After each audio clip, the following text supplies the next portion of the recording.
I've thought of a way to make this very simple so you will understand. Would you please give me a spotlight? Do you get what I'm saying now? This is not about you. This is about me being in the spotlight where I deserve to be. Hello, welcome everyone to the Spotlight here on Fightful.com. I'm Jeremy Lambert. As always, that is Stephen Jensen. Jensen, how you doing on this beautiful Thursday? Doing well, getting my day started, Jeremy. Always enjoy getting my my Thursday morning started with you. I know you had a fun night yesterday at AEW, so looking forward to hearing your thoughts on that. And I had a good time at GCW this past Saturday, so we both had some good live wrestling this week. Yes, I was at AEW last night in Cleveland. You were at GCW over the weekend in Georgia. It's been a big week. It's been a very big week, Stephen Jensen. Well, let's waste no time. Let's get into it. Let's start with AEW. Over 1 million fans and a great number in the demo tuned in. And it was a great show. And I think it's been a run of great shows.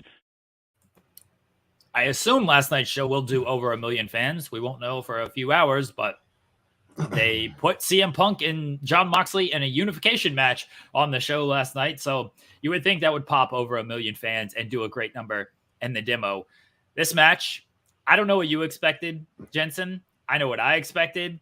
It was not anything like that. It lasted about 3 minutes. CM Punk threw a head kick, sold his plant foot, which was his injured foot, and then got destroyed by Jon Moxley with a couple of Death Riders.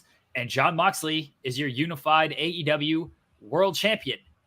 What are your thoughts? Well, I'll give you my thoughts in a second. What was the feeling like in the building? Because I know that Mox was over. Punk was getting booed.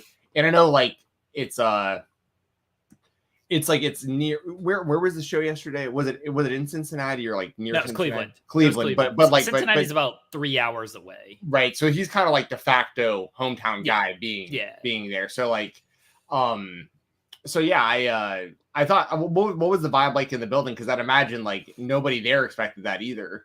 No, Moxley was more popular than CM Punk. And Punk, got his reaction, but it was more a mix of cheers and boos compared to Moxley, who was really heavily cheered. Even before the show, Justin Roberts is hyping the crowd. And he's like, oh, what do you think of Jon Moxley? And everybody's cheering. And then what do you think of CM Punk? And everybody's kind of a little bit more mixed on that. So Moxley was definitely the baby face in this match.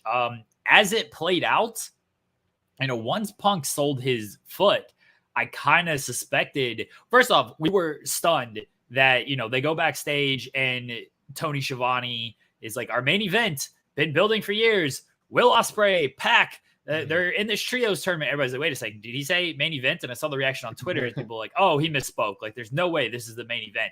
Even I was I don't know. I think this is the main event. I think they're going to do Punk. And this is at 8:47. So it's we're going to find out pretty soon, because you would think this is going to be the 9 o'clock match. We found out. And so when Punk sells his foot and the doctor's checking on him and everything, it's I feel like this is going to wrap up quickly. I don't think they're going to tell this long story here, because this trios match is going to get time. They're going to give the Will Ospreay and Pac and, that triangle and the United Empire guys, they're going to give them time. So after Punk sold his foot, I kind of suspected they would wrap up early, and then, Moxley he squashed him. And there was definitely some stun in the building, but I think for the most part, everyone was just really happy that Jon Moxley won, because that was who we were cheering for. Yeah, that's cool. It would have been a fun atmosphere, it feels to see that, because it was so unexpected the way that it happened. Yeah. And Moxley was so over. And if you're gonna do something like that, that's the right place to do it. Yeah, man. Personally, I really liked what we got for a lot of reasons. One, I liked that they put it on at the beginning of the second hour, because in that way, obviously, if they were going to do that and this, the match started at 10 minutes till the end of the show, people would have been what the hell? You would know something was up, right? So they were smart to do it when they did on the show, but. Yeah, so they're running it back at All Out, right? Is that official yet, or is that? That's not official. That's what Dave Meltzer is saying is the plan right now. But that's not been confirmed by AEW. They haven't officially announced that. So let's say they do run it back at All Out. Like, what are your thoughts on the way it played out last night and then doing a return match at All Out based on what happened last night? So it's confusing, right? Because it's like, if they're going to run, we both talked last week about how there was a very strong possibility they would run this back at All Out anyways. We just figured it'd be more like a draw or neither of us expected Jon Moxley to just go out there and just squash CM Punk. So yeah, it's one of those things where it's like, I guess because they don't have that much time either before All Out. So like, if they can I guess just explain why Punk, I mean, we know Punk was injured obviously, but because the reason I'm having a hard time kind of getting my thoughts out on this is because there's so many layers to it, as far as did they do that last night because Punk isn't ready? But if he's not really ready, is he going to be ready in a couple weeks? Why did they do the finish the way that they did if he is healthy enough to just run back a rematch? Or were they just going for just complete shock value? When Goldberg came back and beat Brock Lesnar at a Survivor Series a handful of years ago, and it was it just got people's attention. You didn't expect it to happen the way that it did, and it, maybe it's kind of that's what they were going for, the unpredictability aspect. Here's the thing: Moxley has been an awesome interim champion, in my opinion. Or champion now, if whatever you want to call him, he's the true champion now. He's the undisputed champion at this point, but I thought his title run has been really good. And I think it's pretty clear CM Punk's heading towards the heel route now, which is what I really want also. So I feel like they're accomplishing a lot of things that I want, because I think that Moxley's a great champion. I think Punk's a better heel than he's a babyface. I think Moxley and Punk will have a really good match at All Out, but it's confusing because last night, it's weird also because it's CM Punk. They've built CM Punk so much since coming into AEW, and even Moxley and his title defenses up to this point, they've been wars where he's been bleeding and battered and kind of I shouldn't say barely beating the opponents he's beating, because he's definitively winning the matches, but he's having wars with guys that aren't to the same. I mean, CM Punk is pretty much positioned as their top guy. You know what I mean? So it's It's just strange seeing him just run through CM Punk, but at the same time, if a big part of the story, which it looks like it is the injured foot, and it was weird because it was the plant foot, like you said. So yeah, it's confusing. Let me say something about that. People are like, oh, he sold the wrong foot. He kicked with the right foot, and then he sold the left foot. He fucked up. The left foot was the injured foot, and if you've ever dealt with a foot injury, planting all your weight like that and twisting to throw it, that's going to hurt. Right. I have a strained foot right now, and just walking on it hurts. I can't imagine what he actually went through with a broken foot and having surgery and everything, and then trying to go out there and wrestle and planting on it. It makes sense that hey, this was the foot that's taken months to heal, that he had to get repaired, and now he's trying to wrestle and he plants on it and it doesn't hold up. I think criticizing him for selling the wrong foot is stupid, because I don't think he sold the wrong foot. I think he 100% sold the foot he was supposed to sell, and that's the injured foot that he planted on. And that's a fair point to bring up too, because I mean, we've seen it in traditional sports like football and basketball and stuff, and we've seen it in MMA where you can just plant wrong, not even injured, and hurt yourself. You know what I mean?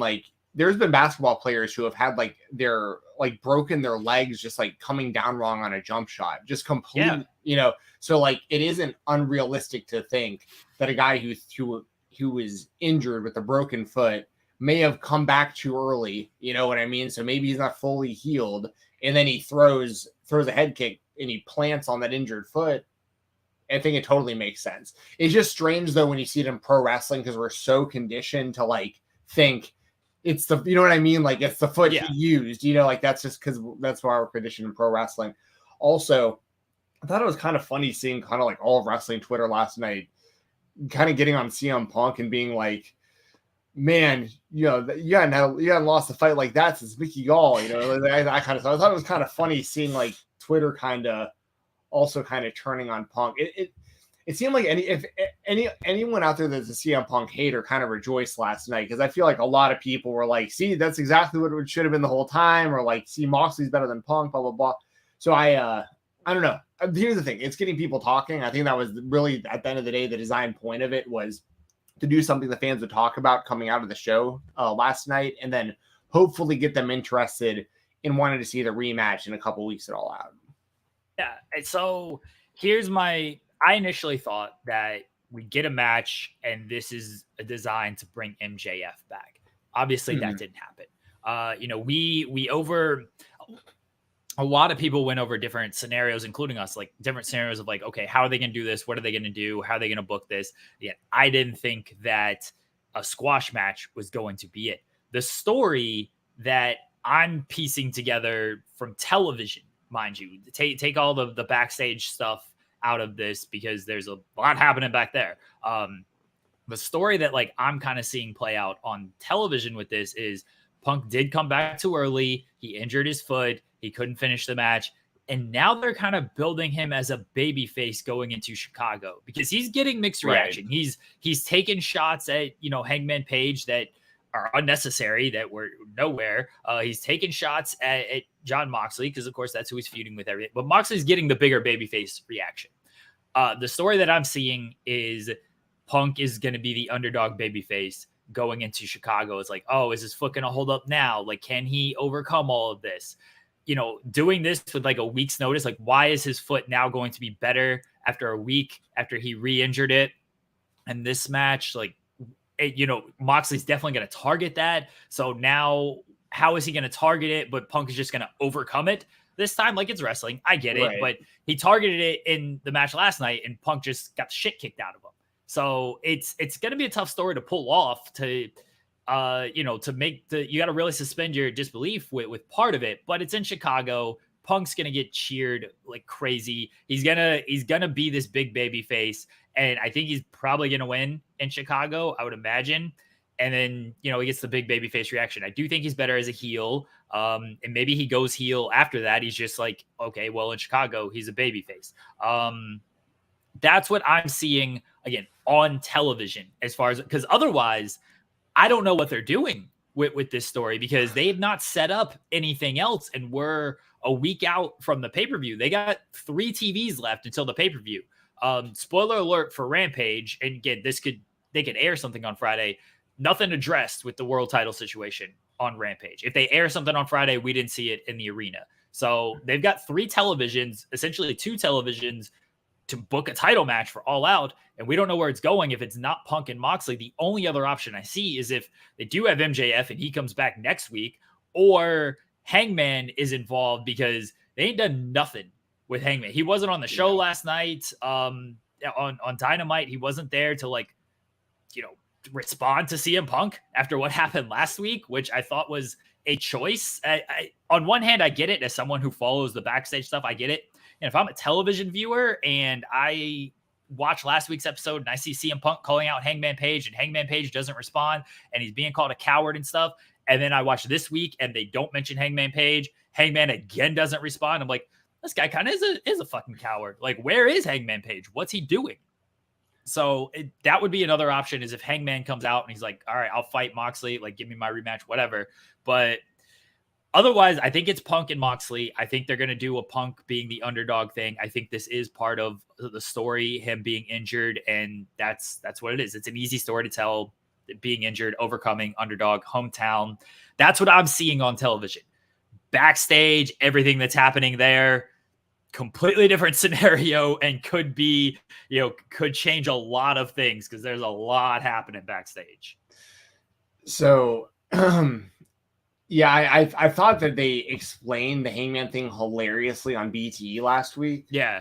But unfortunately, only like a couple 100,000 people are going to see that on YouTube. Like, that's a big criticism I have of BTE. I like the show. I cover it for the Weekender and stuff, but like, it's like, so for those of you who don't know, the way that they've kind of every now and then they'll explain something on BTE that like the viewers don't see on like Dynamite or Rampage, but it'll like have to do with like, you know, major storylines. Like, and one of my favorite examples of something like this ever was when Matt Sydal slipped doing the shooting star press in his debut on BTE. The next week they explained how Michael Nakazawa had oiled the ropes before the match, and that's what actually caused him to slip and stuff like that. So for this one, basically, Hangman was too busy doing more important things backstage with Dark Order that involved them with like whips and stuff. Like the shenanigans that Dark Order does on BTE. Basically, Hangman was too busy doing that and didn't want to hear about what was going on in the ring that night, and that's why he didn't address CM Punk apparently. But and I'd assume they'll probably explain it like that again, something else this week as to why he didn't show up. But for everybody else, the other, 850,000 viewers of Dynamite that don't watch BTE, they're going to feel just like you do and be confused and not understand why Hangman Page isn't addressing this or confronting CM Punk after being offered a title shot last week and just not showing up. And then this week, just nothing at all. I don't know, man. It's I like you said, I think it's a choice for sure because it makes Hangman look strange, but at the same time, I do think it's all eventually going to be him joining with Kenny and the Bucks again. So I guess as long as the story is good and we eventually get that, like, because I think that's going to have a lot to do with the trios tournament too. There's just a lot going on in AEW. Like even with Kenny, it's like the trios tournament. We got to keep in mind like him and the Bucks, like they're probably the favorites to win that whole thing. But on the side, it's like Ospreay and Kenny, like it's like there's a lot going on right now. Yeah, Ospreay and Kenny. Ospreay won last night, which I was a little shocked by. I said last week I didn't think they were going to do that, and they did it. Bless them. So they'll meet in the trios thing. Going back to Moxley and Punk. So if it's not Moxley and Punk at All Out, like, what do you think a backup potentially is here? So I think the only reason it wouldn't be is if like CM Punk actually is too injured to perform, because otherwise there's no way they'd have him missing another Chicago pay-per-view like Forbidden Door. I guess if they had to come up with an opponent, I mean, they'd probably look to the rankings as much as we don't like that. Oh God. But that's probably what they do. Who is ranked number one? Do you know? I don't know off the top of my head. It's probably somebody who competes mainly in like for the team. It's probably Wardlow or something. Well, I guess he's the TNT champion who's not ranked. It's gonna be like Jay Lethal. He's gonna get a shot. It is. Did they delete them? Because like Adam Cole's probably pretty up there. It's Hangman Page. It's Hangman Page. Okay. Yeah. See, so maybe it's him. Maybe that's how they get to it. But you would want more of a story between him and Mox and stuff. The story between him and Mox is just Hangman gets a rematch. Like, let's fucking do this. Hangman cost Moxley in the ladder match. Moxley was about to win that. And then Hangman, when he made his return to earn the title shot heading into Full Gear. So there's a story there. And it looked like they were setting up Hangman Moxley before Moxley went to rehab. Because it looked like Moxley was set up to win that whole tournament, to win the Contenders tournament. So it was him and Danielson, wasn't it? When he got hurt, it was supposed to be him and Danielson, or was it him and Hangman? Moxley? No, Moxley was supposed to face, I think, Darby, and then Miro took his place, and it looked like the finals were going to be Moxley and Danielson, and then it looked like it was definitely setting up for Moxley to win that tournament and then go on to face Hangman. So the story is there with Hangman and Moxley. Yeah, Kai says it's after that promo, it's John Cena. That was the big joke. My time is now. Yeah, Moxley's like, my time is now. My time is now. I was like, oh shit, they got John Cena. Thank you, Leland. Orange Cassidy, not Darby. So yeah, that was going to be the match, and then Moxley went to rehab. But it's an easy story to tell with Moxley and Hangman. And people like Hangman. Is that the biggest match? No, Punk and Moxley is the biggest match, certainly before last night. Coming out of last night, I don't know if the match loses a little bit of steam. I think maybe for the television audience it does. I think for, obviously, the Chicago crowd, they're going to go crazy for it. Like, it's CM Punk still wrestling in Chicago 1 year after his return at All Out. Like, it's still going to be big, like, live, but for like the viewing audience, I don't know, after last night, you can sell CM Punk as the underdog, but man just got his ass kicked last night. It's tough to be like, yeah, we're going to run this back. Let's see if CM Punk can overcome this odds and be the underdog. That him being the underdog at this stage of his career is weird to me. Yeah. Because he doesn't feel like he's that type of guy right now. And like, he can pull it off. He's a master storyteller. But again, for the television audience, after they did it last night and Moxley just squashed him, I don't know.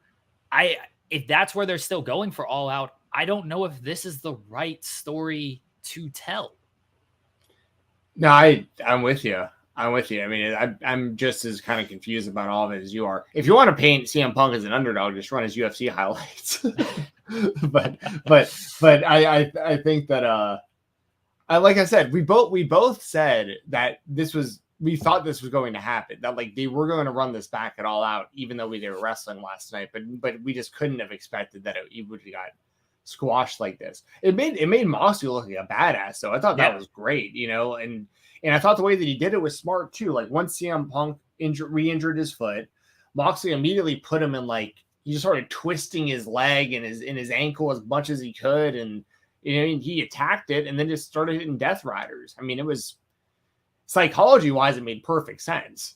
But yeah, so we'll see. I think it's got to be Punk and Moxley at the pay-per-view, and if he's not ready, I guess, like you said, you could just throw Hangman in there. And Kenny's going to get another title shot at some point in the future as well. He's owed that, but I wouldn't do that so soon, especially if they're going to do like him and Ospreay, or if it's going to be the trios finals for Omega at the pay-per-view. But yeah, I once again, we're talking about it. So a lot of people hated what we saw last night with Punk and Mox. A lot of people loved it. A lot of people are indifferent. Most people are confused. So we'll see how it plays out.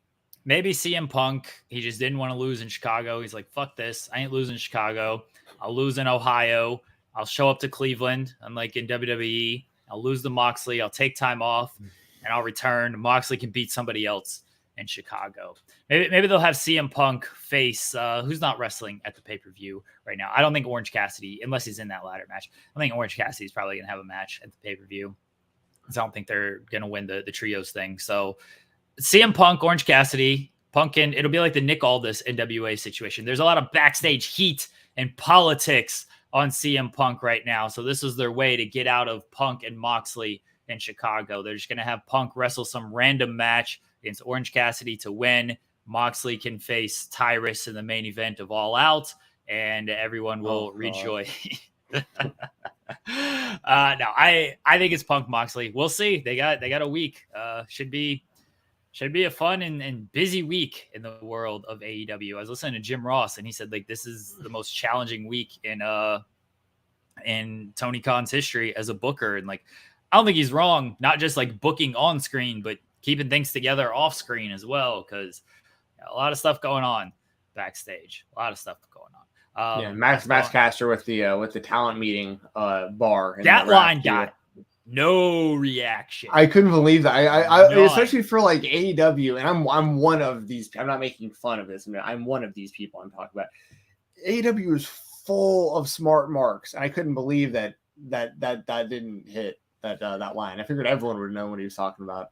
I mean, they are full of smart marks, but it just goes to show of like how small the like social media audience is, and because there's how many people online. Like, I don't know what the Twitterverse is. I don't know how many users do what.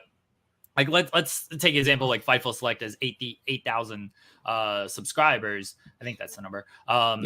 Everybody go subscribe now and help grow that number. So that's like 8,000 people. Like, that's a good number, obviously, for what we're doing and everything. But there's 1 million people that watch Dynamite. So right.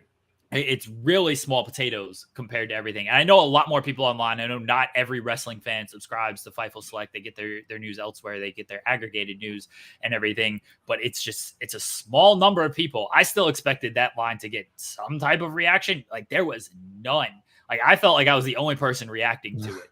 I was like, oh, and then I heard like nobody else react. I was like, fuck, did anybody hear me? Like, did I get picked up on camera? Because I feel like I was the only person who reacted to that line. Yeah, just nothing there. I'm gonna move on to my spotlight, and it is Bryan Danielson, Chris Jericho, Daniel Garcia.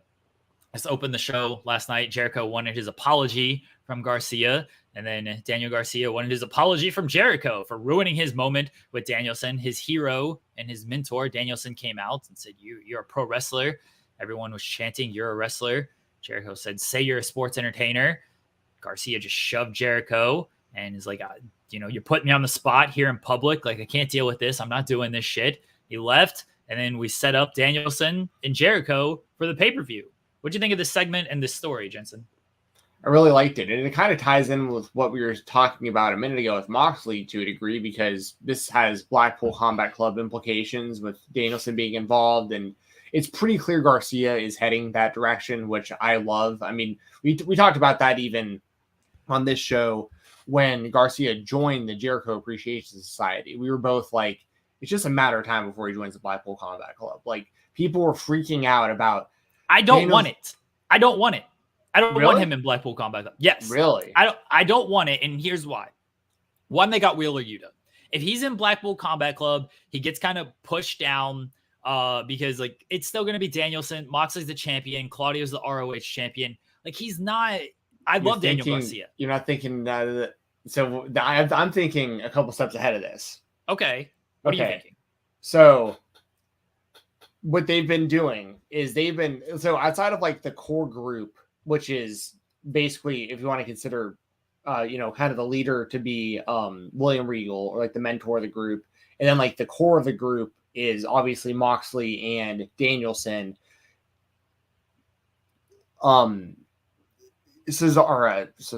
Claudio got in kind of by like, almost like he was grandfathered in, because it was like, because he was like already kind of a part of this unofficially before he was available.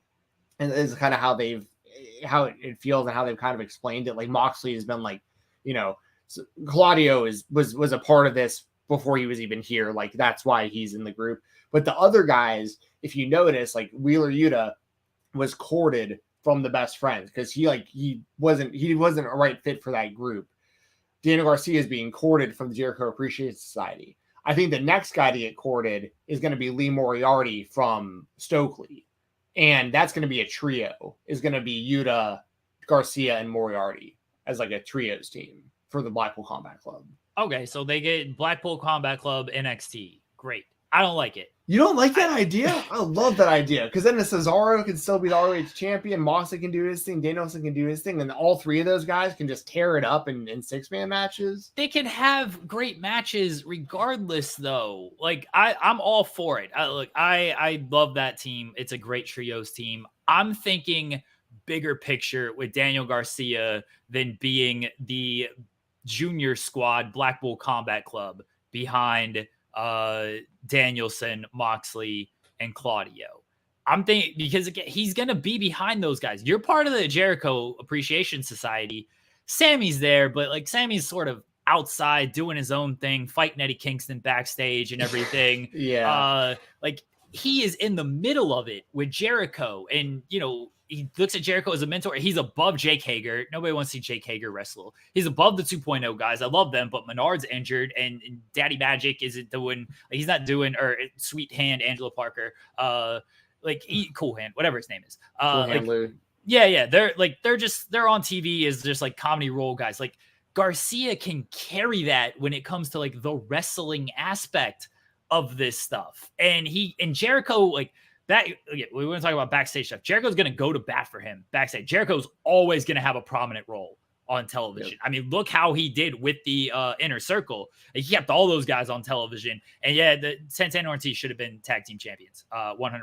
But like, he kept Sammy on television the entire time. Sammy got TNT title runs and everything. Like, Jericho's going to go to bat for you all the time. Now, I'm not saying Danielson and Moxley and Regal like won't go to bat for him. And obviously Tony Khan loves Daniel Garcia. But I think there is a bigger role for him to have in the Jericho Appreciation Society than him in the Blackpool Combat Club. I think on television, he'll have great matches either way. Jericho Appreciation Society, he can be more of a story focal point than Blackpool Combat Club, where it's just like, hey, cool, go out here and have great matches. Like, what's Wheeler Yuta doing? He's ROH champion. He's having good matches. He had the match with Jericho and everything, but like, he's just kind of background guy right now. And I feel like that's where Garcia might get lost. Unless he's going to form a tag team with Danielson and they go after the tag team titles or something. Like, there are certainly options. Yes, that'd be awesome. Like, there are options for Garcia and Blackpool Combat Club. I'm not saying that this is the worst idea ever. Don't join Blackpool Combat Club. I'm just saying I think he's higher on the totem pole in Jericho Appreciation Society, and he would be more prominent if he stayed there than just being another great wrestler in a group full of great wrestlers. I definitely get where you're coming from. I understand your line of thinking. I just think he fits like a glove for that group. But I've also felt that way since the second that group started with like just Moxley and Danielson. The first person I was like, oh my God, Garcia needs to be a part of this. Like, that's why I love that he wasn't like immediately in there. It's like, oh shit, yeah, go to because Danielson wanted him, and Jericho's told the story of like, no, I want Garcia, like I want to do something with him. That's why I love that he wasn't there. And I love that segment last night, by the way. I love that Garcia was just like, you know what, you guys are putting too much pressure on me doing this in front of everybody. Like, I can't deal with this right now. Like, I'm out of here. Like, Garcia showed some like real good human emotion in this segment. I think he's great. I've always had very high hopes for him since he basically joined AEW, because I think he's a great wrestler. And now we're getting to see more of that like sports entertainment side of him alongside Jericho. So I thought Garcia was brilliant in the segment. Danielson and Jericho. So I love the segment, but yeah, I don't want him in Blackpool Combat Club. I love the segment as well. And the other side of this too is, two things. One, at least they're doing something with Garcia. Like, clearly, like, there's big plans for him regardless, because you don't have him beat Danielson a few weeks ago and then have him like choke him out with a Dragon Sleeper last week. Even though he lost the 2 out of 3 falls match, like, they still put him over in that loss big time. So that's great. And then the other thing that's coming out of this too, that we hadn't even really touched on too much, but like, I love that we're getting Jericho versus Danielson. I think it's a great match. We haven't seen it in like 10 years. I call it GOAT versus GOAT. It's your GOAT versus my GOAT. Jericho versus Danielson. They're gonna tear it up. So I mean, like, that's gonna be a great match at All Out also. So I mean, a lot of really good stuff is coming out of that story and the whole Blackpool Combat Club and Jericho Appreciation Society stuff. So yeah. I look forward to Danielson and Jericho anytime Bryan Danielson wrestles. I'm excited for it because that's my GOAT. That's my favorite wrestler. So I look forward to that. And I think Garcia gets involved in that match. I think he's kind of off television next week, and then he kind of makes his decision during that match. And we'll see if he's doing that. Like, it feels like it's better for him to like screw Danielson than like help Danielson, because that is kind of a heelish move. But maybe it's just, hey, they do this match and then Garcia comes out and shakes Danielson's hands afterwards, and that's how he makes his decision. Regardless, I expect his decision to be made at All Out. We shall see. Should be good stuff. And again, I really like that segment last night. Hey, let's move on. Oh, also, sorry, really quick, 2 seconds. Shout out Ricky Starks, brought up the spotlight on the show last night. So thank you for that, sir. He did mention the spotlight. He's looking directly at me when he said it too. I could see the love in that man's eyes as he mentioned the spotlight. Shout out to Ricky Starks. That, speaking of like guys who are showing human emotion, Ricky Starks did that last night. He's great. I just want to throw that out there before we finish the AEW talk. Wanted to get that appreciation for Ricky Starks out there. So I'm glad he got a good promo segment. I'm glad he's getting like a big singles match at the pay-per-view, a singles match that they've been building and not just thrown into some random nonsense, or not on the pay-per-view at all. So good for Ricky Starks. Very happy for my guy Ricky. All right, let's move on. You want to be a professional wrestler, or do you want to be a WWE superstar? WWE superstar sounds a whole lot better to me than being a professional wrestler. Professional wrestling is back in WWE, though, Stephen Jensen, because Johnny Wrestling is back in WWE. Johnny Gargano returned to the company on Monday, unannounced, unhyped, just came out. So I'm tell the story. I was going to the bathroom. I was taking a piss, and then about to get in bed and everything. And the fiance is like, Gargano. And I'm like, what? And I stopped myself midstream.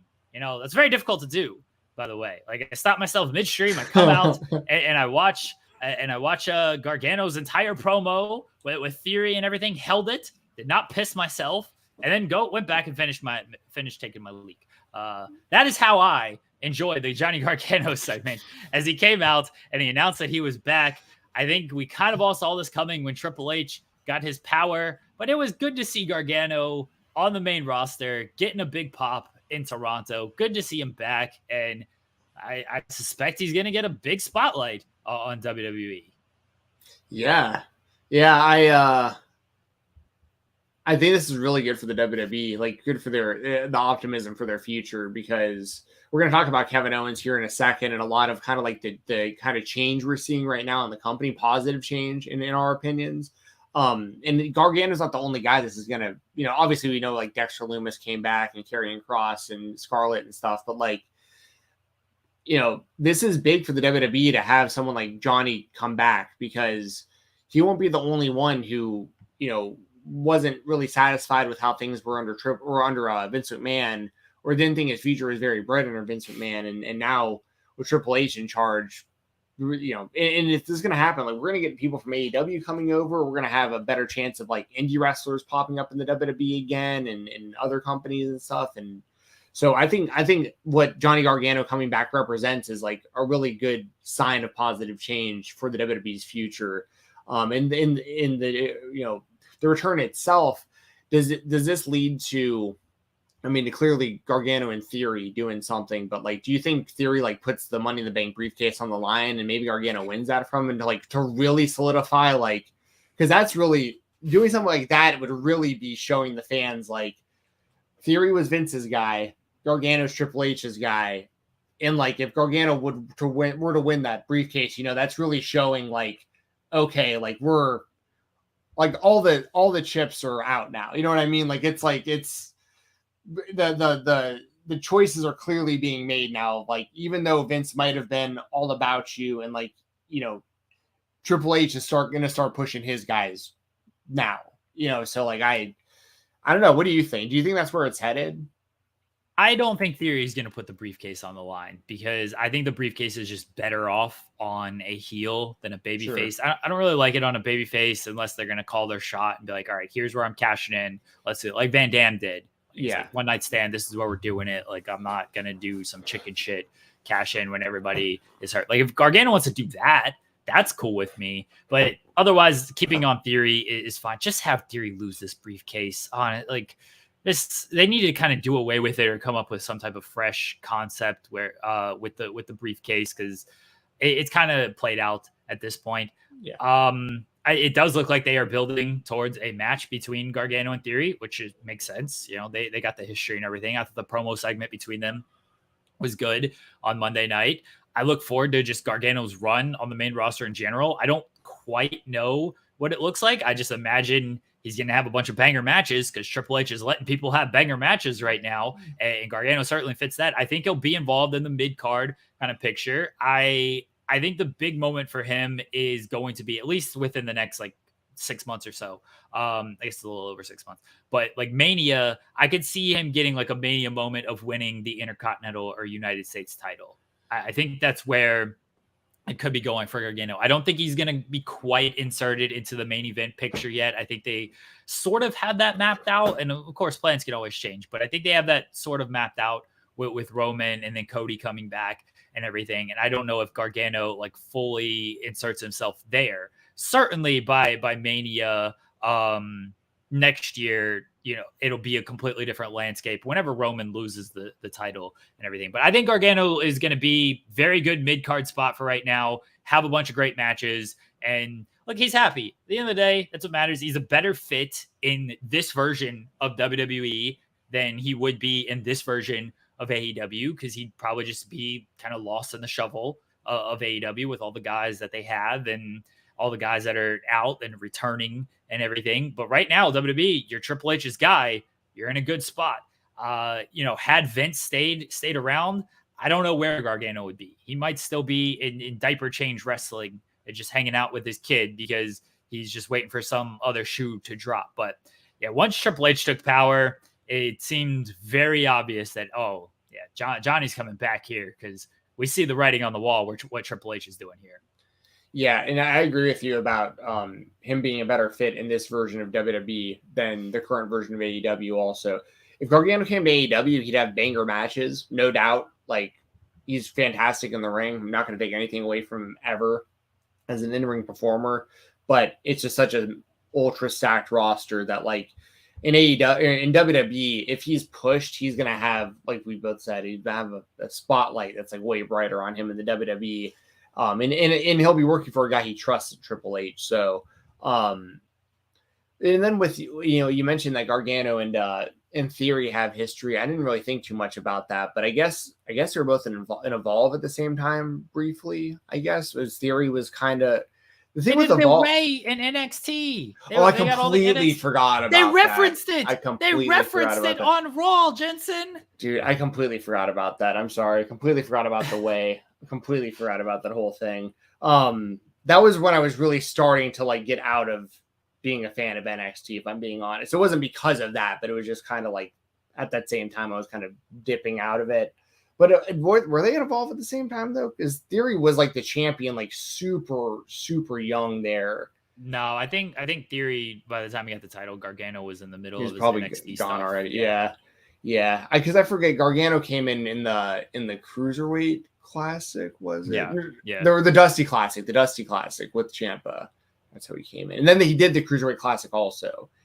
So yeah, that's right. That was a long time ago already. Time flies, man.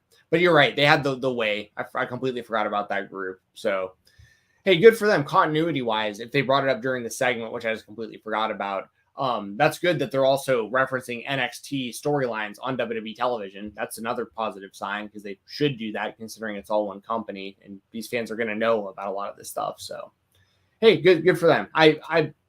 I think it makes sense for Gargano in theory to wrestle anyways, just like stylistically and stuff. And once again, what it represents, kind of Triple H's guy versus Vince McMahon's guy. I think I still think like the burial of Austin Theory is a little overstated. At least in the sense that I don't think he's just going to be removed off television forever. I know he went away for a little bit after SummerSlam and he got the shit kicked out of him by Brock and Roman, and he did get kind of like bullied around leading into SummerSlam and all that. Like Roman was talking shit to him. He was getting his ass kicked every week.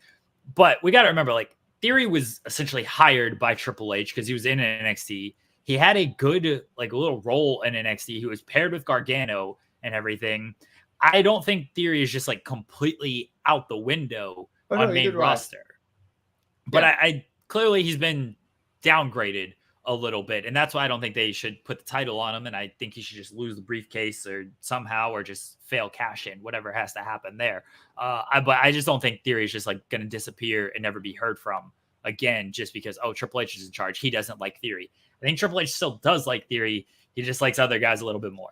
That's exactly where my head's at. Is like I think it's exactly that. I think there are people he just would prioritize right now over Theory. Because the other thing with Theory is he's still only, 23 or something? I mean, he's super young. They have all the time in the world. You don't want to, like, screw his career up and have him, like, perceived as, like, a jobber or something and have him have to try to recover from that over time. But, like, they have a lot of time to have Austin Theory be one of their top guys. And I'm okay with the push he's gotten, by the way. Like, I'm not even one of those people that's like this big Austin Theory hater that thinks like he shouldn't have won Money in the Bank or this or that. It was just the way that they did it I didn't like, with like him losing to Lashley and then winning Money in the Bank and stuff. I just didn't, but that was just how WWE kind of has always booked their stuff under Vince. Like, it just is what it was.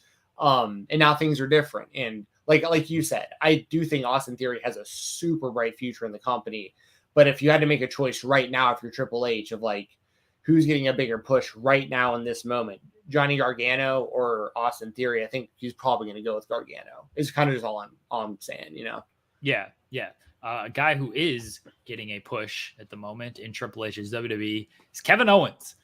Kevin Owens, he returned pretty much the first show Triple H was running. He said, "Fuck this Ezekiel nonsense that you're doing. Go out here, kill this man, put him in the hospital with all of his other family." He had a great match against Chad Gable on Monday. He's got the old Steen video package, the Steen shirt with the tape, the old Titantron and everything. Not the Steen, the NXT, sorry. Shades of Kevin Steen.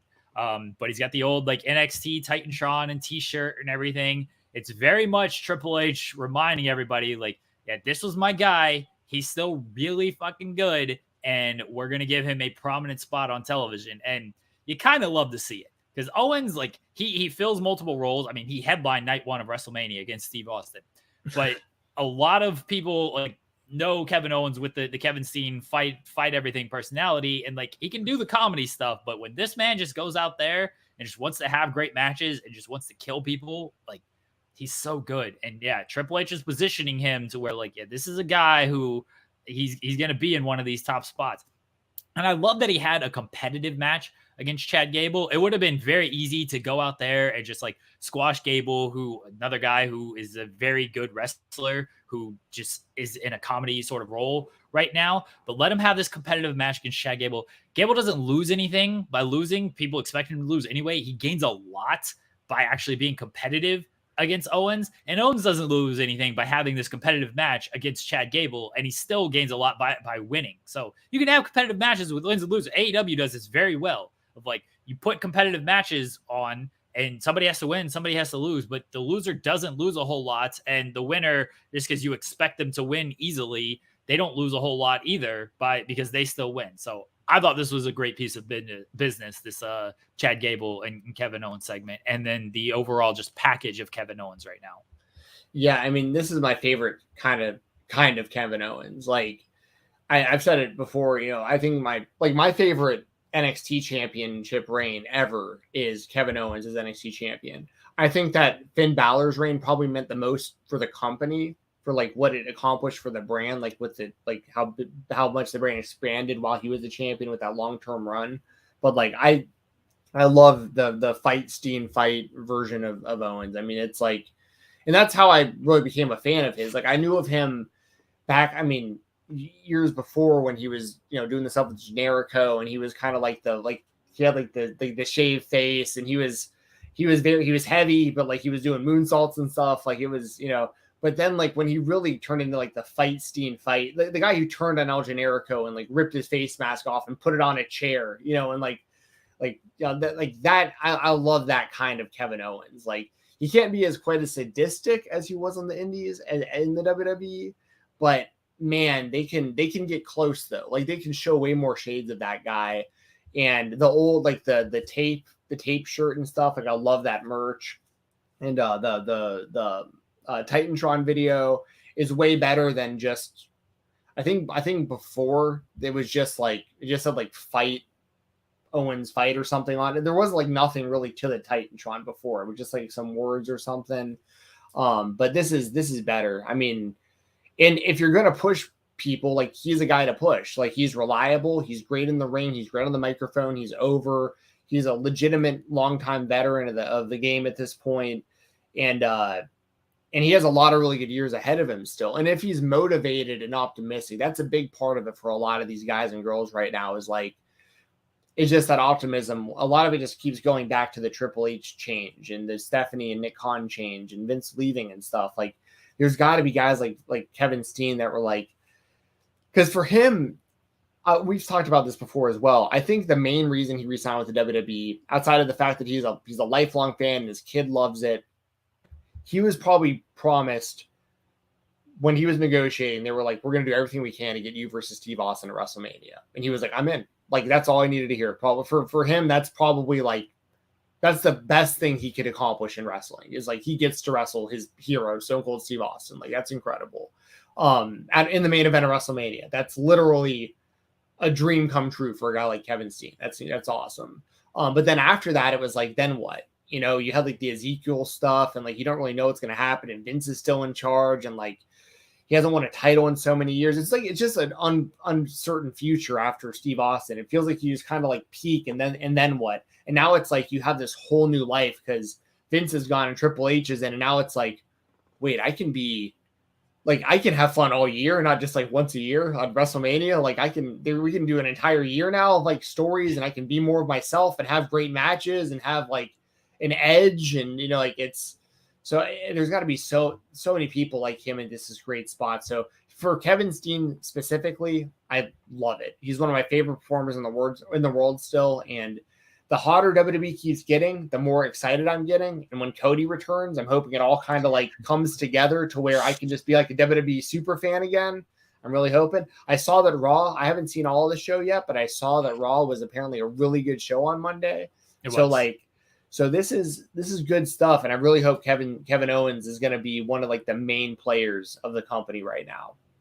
It definitely seems like he is. On Owens, re-signing, him and Sammy both kind of made this point, is like, maybe the creative isn't always what fans want it to be for us, but they're having fun with it, and they're always on television. Those are two guys who just never had to worry about like, oh, I'm off television for a month, I don't have anything to do. Like, maybe they're not wrestling every night, but they always just had promo segment. Just they always were on television in some way. Like Sami Zayn and Johnny Knoxville. People are like, oh, well, this is a terrible use of Sami Zayn, but Sami Zayn is like, I'm on TV every week. I'm getting to work with Johnny Knoxville. I'm getting to do a bunch of like bullshit on social media and stuff. He was having fun with it.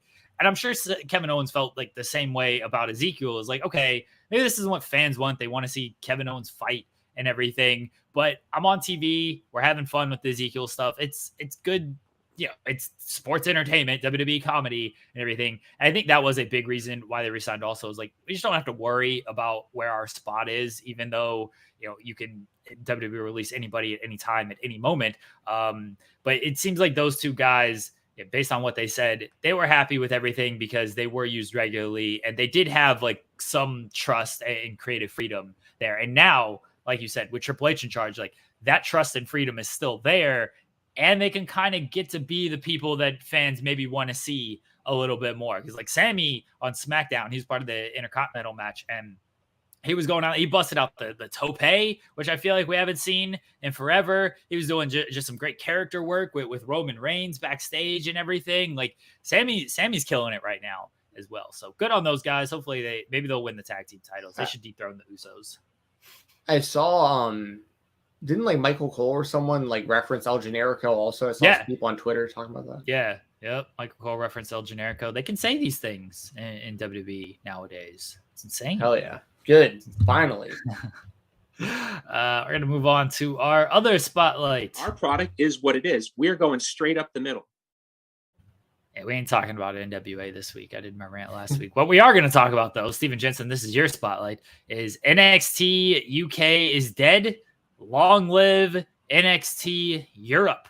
I will go ahead and say that I was wrong last week. I thought that I did say NXT UK seemed to be going by the wayside. I was correct about that. I thought just they would kind of not put as much focus on like the global NXT, and they would keep the focus on just sort of mainland NXT stuff and build synergy there. Now they're going all of Europe. They're not just focusing on the United Kingdom. They are just going all of Europe with NXT UK. What does that look like? I have no idea. And it doesn't seem like anybody really knows until 2023 when it launches at some point. But what are your thoughts on the death of NXT UK and the eventual maybe rise of NXT Europe?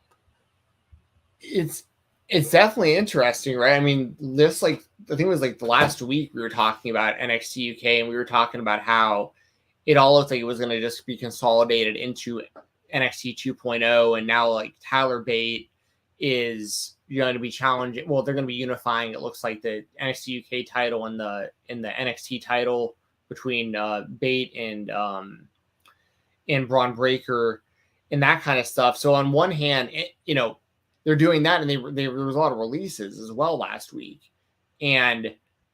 but I think they're just going to do a hiatus until, I don't know how long the hiatus is going to be, but I think it starts next month. Sometime in September, I think. It seems like it's starting after Worlds Collide, and then it's going to be until, it seems like January 2023.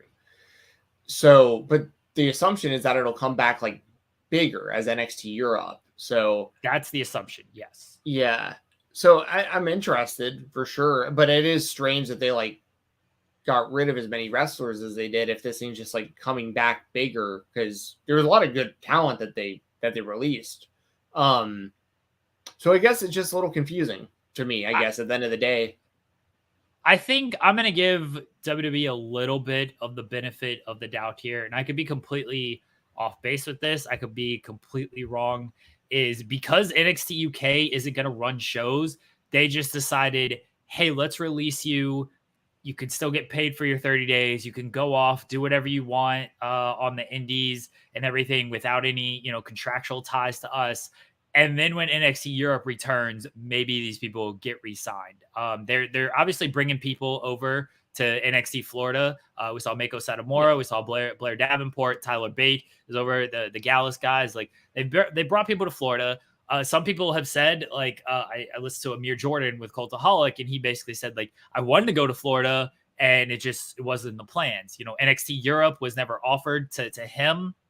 I don't know. And this is just his story. I would imagine it's similar kind of across the board. Is like they had certain people they wanted to bring to NXT Florida, and they only have so many spots there. I mean, no offense to Amir Jordan. I don't know where he fits in NXT 2.0. I don't think he gets like regular television time there if he's there. Right.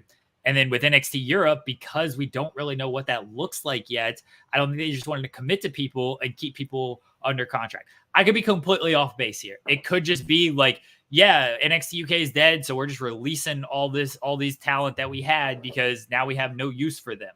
I want to give them the benefit of the doubt and just say they did this so they could kind of do their own thing until NXT Europe, and then maybe they get brought back. We obviously won't know until 2023 when they maybe do or do not re-sign some of these people. Yeah, I think you're on the money about all that. I think it's definitely possible we'll see some of these names re-signed around the time that their brand relaunches or rebrands and relaunches. And also to your point too, I mean, they've been kind of setting up for this for a minute. I mean, even like Briggs and Jensen are the NXT UK tag champions. You know what I mean? Like, it makes no sense for them to be the champions of that brand. I know, was it Oliver Carter was injured? They had to make a title. They had to default to someone new for the titles anyways. But it was like when they went with Briggs and Jensen, I was confused at the time because I was like, these guys have nothing to do with NXT UK. But now it makes a lot more sense with like where things are at right now that they would have put the titles on them because now they can unify them. So no, I'm with you. But there were some names on here. I mean, like, I don't want to go through the whole list of all the releases and like say like certain people are better than others or anything like that. But what I will say is like, I think Mark Andrews has a ton of talent that like, I think he could be like really big in Impact if we were to go back there. But I'd like to see Mark Andrews and Flash Morgan Webster in the WWE system. Like, I think that they both could be way bigger stars than like what they were able to do in WWE. And like, I was really surprised about Trent Seven because like, he's such a big part of that brand, especially with Tyler Bate being the champion and all this stuff. Of all the names that were released, Trent Seven's the one that sticks out the most to me is like, he'll probably be back. I feel like, on NXT Europe, but there's a lot of good talent. I mean, Teoman, I think, is like super slept on. Like Dave Mastiff is a really good big man. That him and Jack Stars, I think, are a pretty fun tag team. Like, you know, with their dynamic and stuff. Like, there's a lot of really good talent that got released that I think should be back for NXT Europe. And if not, they should find jobs elsewhere among the world of wrestling. So, and they have released a lot more people than like I realized at the time too. I mean, there's a solid like 20 or so people I feel like they got released. So it's a pretty big one. Yeah, it was. Trent Seven was definitely one that I was surprised by because it seemed like he could just come over to NXT regular. God, just kicking the mic, Stephen Jensen. Sorry about that. I did. I need the microphone on accident. And Trent Seven just had this big heel turn and the whole feud with Tyler Bate and all this stuff. And it seemed like he was going to be primed for like a good heel run. So I think that they had the people they were set on bringing over to NXT main roster, and he just didn't fit in their plans. And, you know, once NXT Europe launches, assuming it gets off the ground, then it does launch, like they're going to need talent. And this is why I imagine, especially a guy like Trent Seven, somebody like Millie McKenzie, I imagine like they get called back and brought back for this project. We probably won't know this until 2023 when more plans about all of this are revealed, and we'll see then. NXT UK was a nice little 1 hour wrestling show with a bunch of bearded white guys. We'd fit in great on that show. Jensen, Yep. we need to develop an accent, but we could be the American. We could be the Gaijin tag team that goes over there. We could beat up some people. But yeah, NXT UK, what an experiment that was, and now it is over. Yeah. Listen to the Weekender. I cover it every week. I guess I'll be taking a sabbatical for a while from covering it because it won't exist for a while. But as somebody, I would say as a weekly viewer of NXT UK, like I am kind of bummed out that it is going away because not a lot of people pay attention to it, but it's a show that has storylines that make sense, payoffs for their storylines, and good matches. So I mean, it's actually a good watch in my opinion. So. You got to find some other hour-long wrestling show to watch every weekend. You got to find more wrestling to watch in your free time. Yeah, there's plenty of that. You can watch Impact Wrestling, where Eddie Edwards is set to challenge Josh Alexander for the Impact World Title at Bound for Glory. He won the six-way match. He won the six-way match at the Impact show, and that's it. It's Eddie Edwards. What do you think of this, Jensen? I mean, I'm going to sound kind of like a broken record, but I mean, this is just kind of like this always happens with Impact with him. You know what I mean? It's just like this. It's not the only difference between this and like every other time we've seen this, which has been like a trillion times, it feels like, is now he's a heel with Honor No More. Like that's the only kind of difference now. But like, I don't know. I'm just not that. Listen, I hate being like this because Eddie Edwards is really solid. Like he's a really good in-ring wrestler. He's been super loyal to Impact Wrestling. He deserves to be in a prominent role on the show, no doubt. But I feel like I've seen him in the title picture just way too much over the years with Impact when they just have a roster full of just people ready to break out, like Austin Aries and Chris Bay and Willie Mack and all these guys we talked about, over the years, like Trey Miguel, all these guys that like you, and it's like you just keep going back to Eddie, you keep going back to Sammy. It's like there's like the two guys that I feel like it's just always, and I think it'll be good. And like maybe that's the new dynamic is like, will Eddie Edwards win the title now? And like is him and leading Honor No More? Is that the dynamic that makes people interested? Or I'm just not that. I'm not into the idea of Eddie Edwards getting another world title shot, even though it's been a minute since he's had one. Yeah, okay. So that's fair. I'm kind of sugarcoating it, but it doesn't excite me because I feel like I've seen it a trillion times in Impact with Eddie Edwards. It's been a minute since he's had a title shot. I'll give him that. It's not like it's been shoved down our throats recently, but yeah, I don't. There's way more people. There's people I'm way more interested in getting a title shot against Josh Alexander than Eddie Edwards right now. The Honor No More stuff doesn't hit as well with Ring of Honor being back and being part of AEW television. It's like, well, here's the cast-offs that no one really cares about that didn't make it to AEW ROH. And these guys are talented and everything, but does have WCW Invasion vibes of like, hey, sure. Where's Jay Lethal? Where's Jonathan Gresham? Where's the Briscoes? Like these were the guys who, were Ring of Honor staples in the pandemic times. And now they're part of AEW or just part of other stuff or part of AEW ROH, whatever it might be. It's like, all right, here's Vincent and Matt Taven. Matt Taven was the world champion and everything, but it's like, PCO again, world champion, but these are not the guys you associate fully with like Ring of Honor. When you talk about really just Ring of Honor in general, and no offense to Matt Taven, people pretty much called that the one of the worst decisions Ring of Honor made by putting the title on him. I consider him to be the second worst Ring of Honor champion ever, personally. There you go. There you go. Number one's Dalton Castle for those keeping score. Wow. Oh, that's because he beat Cody, right? Yeah. Well, I'm also not a huge Dalton guy, but like I really did like that he beat Cody too. So yeah. And Eddie Edwards, like, all right, sure. No, not sure, man. It feels like lazy. It just feels like Impact has the chance to do something different. And I said this last week, like I got no problem with Chris Sabin and Alex Shelley in these positions and challenge for this title. I like these guys. I don't have anything against Eddie Edwards. Like a fine professional wrestler. I think the Tommy Dreamer tribute act got old years ago, and I don't need to see that anymore. But I don't have any desire to see these matches on pay-per-views as world title matches. You want to throw these matches on Impact, like Josh Alexander just have like cool matches against these guys on Impact? That's fine.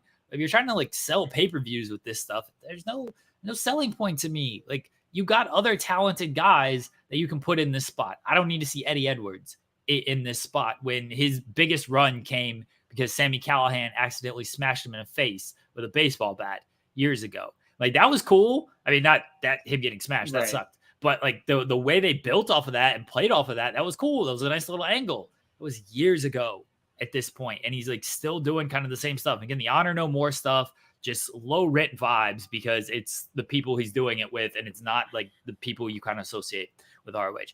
I don't like it for Impact. And what, Bound for Glory, watch Eddie Edwards challenge for the title. Good luck. Especially because it's like that show too, right? I mean, like if this was like an Impact Plus show, I wouldn't be as big of a deal, but like it's Bound for Glory. Like you could have put something bigger and better together for that. Yeah, it's supposedly your biggest pay-per-view of the year, even though I think Slammiversary is, hey, Eric Young, another guy. Like, I like Eric Young. That match Josh Alexander and Eric Young had were great, but like, I don't need to see Eric Young like headlining these shows. You look at Josh Alexander's run, he's having good matches, but basically he's just like running through, and maybe this is the point of like, he's just running through like all the Impact original kind of guys, the long-term veterans, and that's it. It's like, I want to see Josh Alexander wrestle the new crop of talent. I want to see guys get elevated in this spot, not just Josh Alexander wrestling guys who have been here a million times. I don't want to see that. Yeah, I'm with you. Although I will say, I thought the Alex Shelley match was really, really good. The Alex Shelley match was great, and the Eric Young match was great. It's just not, and I think the Eddie Edwards match will be good because Josh Alexander is like a very, very good professional wrestler. It's tough to have a bad match with Josh Alexander. I just think there's more Impact can do with their world champion and the talent that they have. Yeah, no, I couldn't agree more. Like I said, they have a whole roster of like young, hungry, up and coming talent that just need those kind of opportunities in main events to like really prove that they can be main event players, for their future. And when guys like Eddie Edwards keep getting shots, now once again, it's nothing against Eddie, but it's like Ace Austin's doing nothing, Chris Bay is doing nothing. You know what I mean? Like those are two guys right there off the top of your head where it's like you build it right, you put them in the match, they kill it, and now you got main eventers. It's like it just seems like a no-brainer to me. So. Yeah. Let's go on to the indie spotlight. Stephen Jensen. I want to give a big motherfucking shout out. Big motherfucking shout out to Titus Alexander, who won the West Coast Pro Wrestling West Coast Cup over the weekend. We've talked about him before. I spotlighted his match he had with Will Ospreay a few months ago, which was still an incredible match, and I absolutely love that match. And now doing big things on the West Coast. I know because it's your forte, the Southeast area.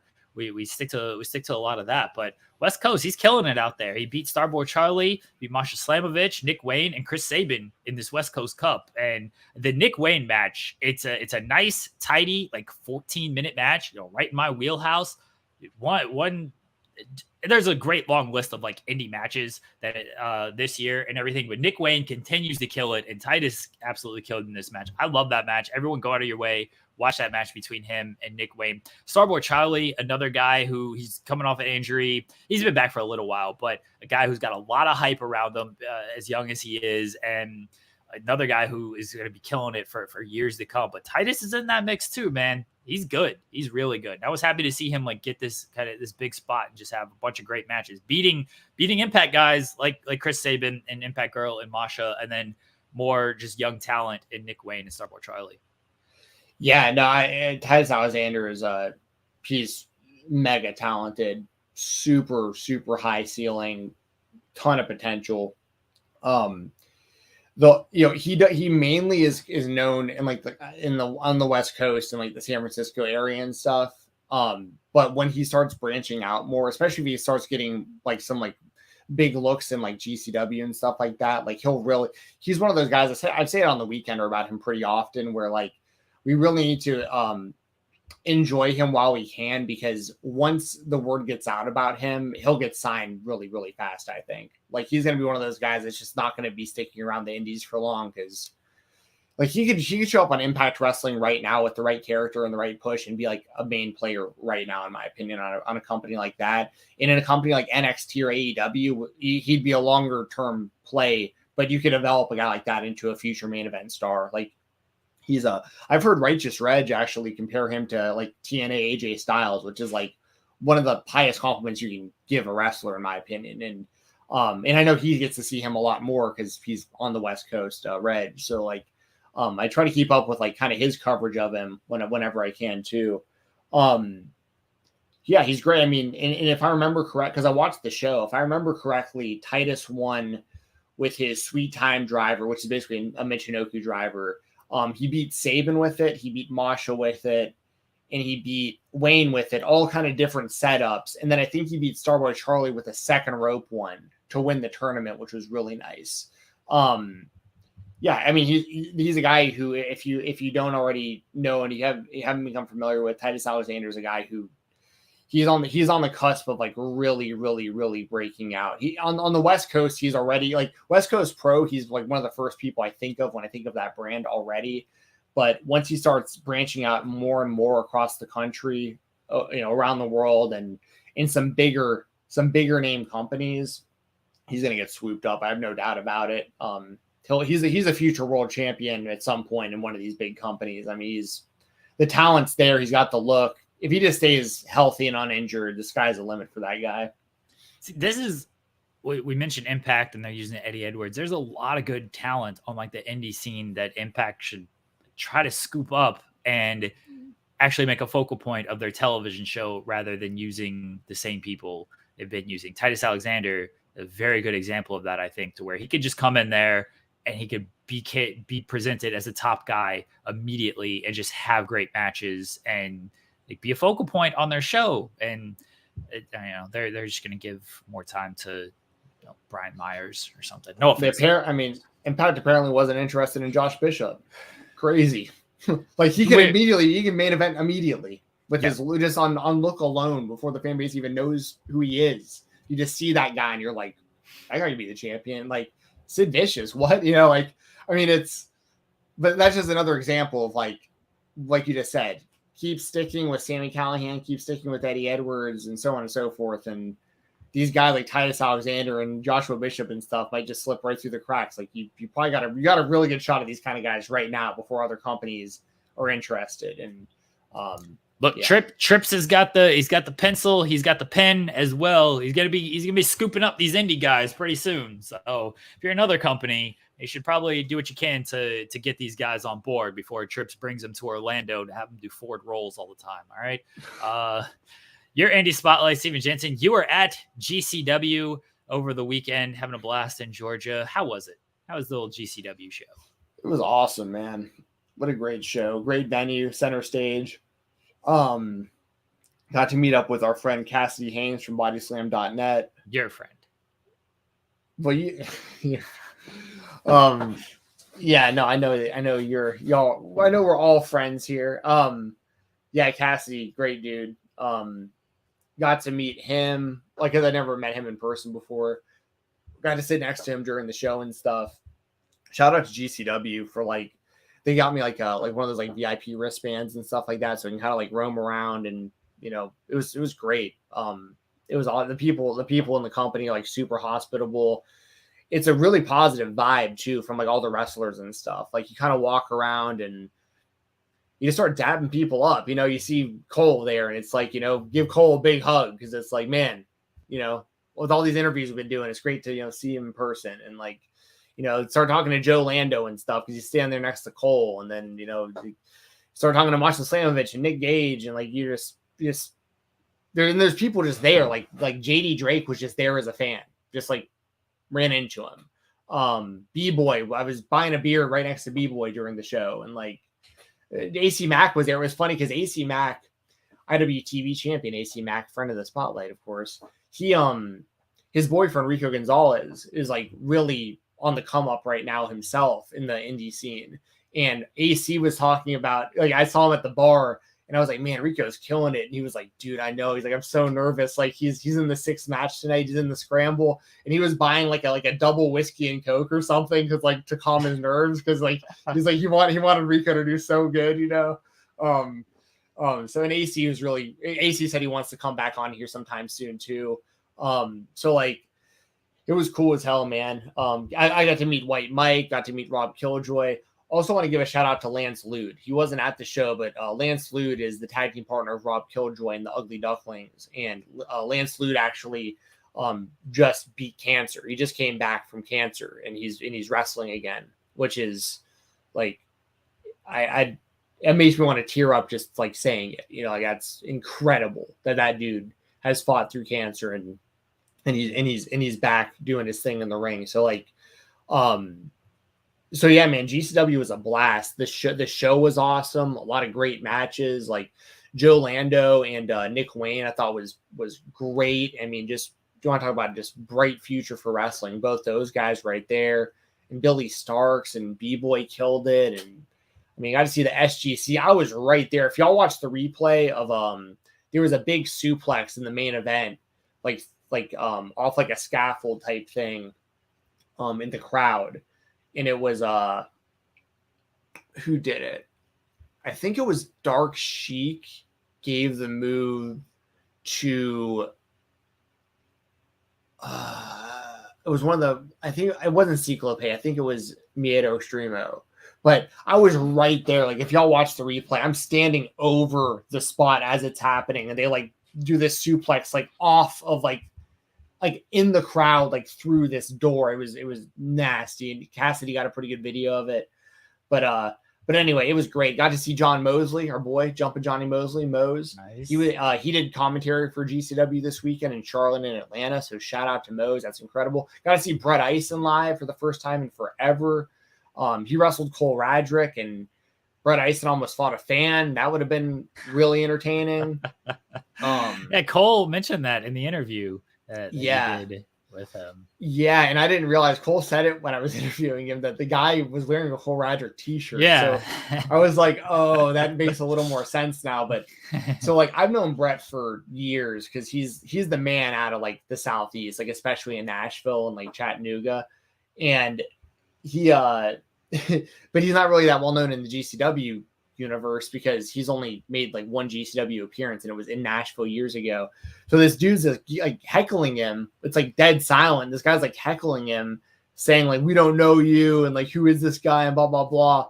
And eventually it escalates very fast to where all of a sudden the next thing you know, Brett is like holding the ropes apart for this guy to come into the ring, and this dude's walking down the stairs to fight Brett Eisen. And I'm telling the people in my section who like don't know, I'm like, Brett's gonna murder this dude. Like, this is not gonna be good at all. And like, Brett will do this. Like, he will fight this guy. This isn't like one of these things where he's just talking a big game. Like, he will fight this guy.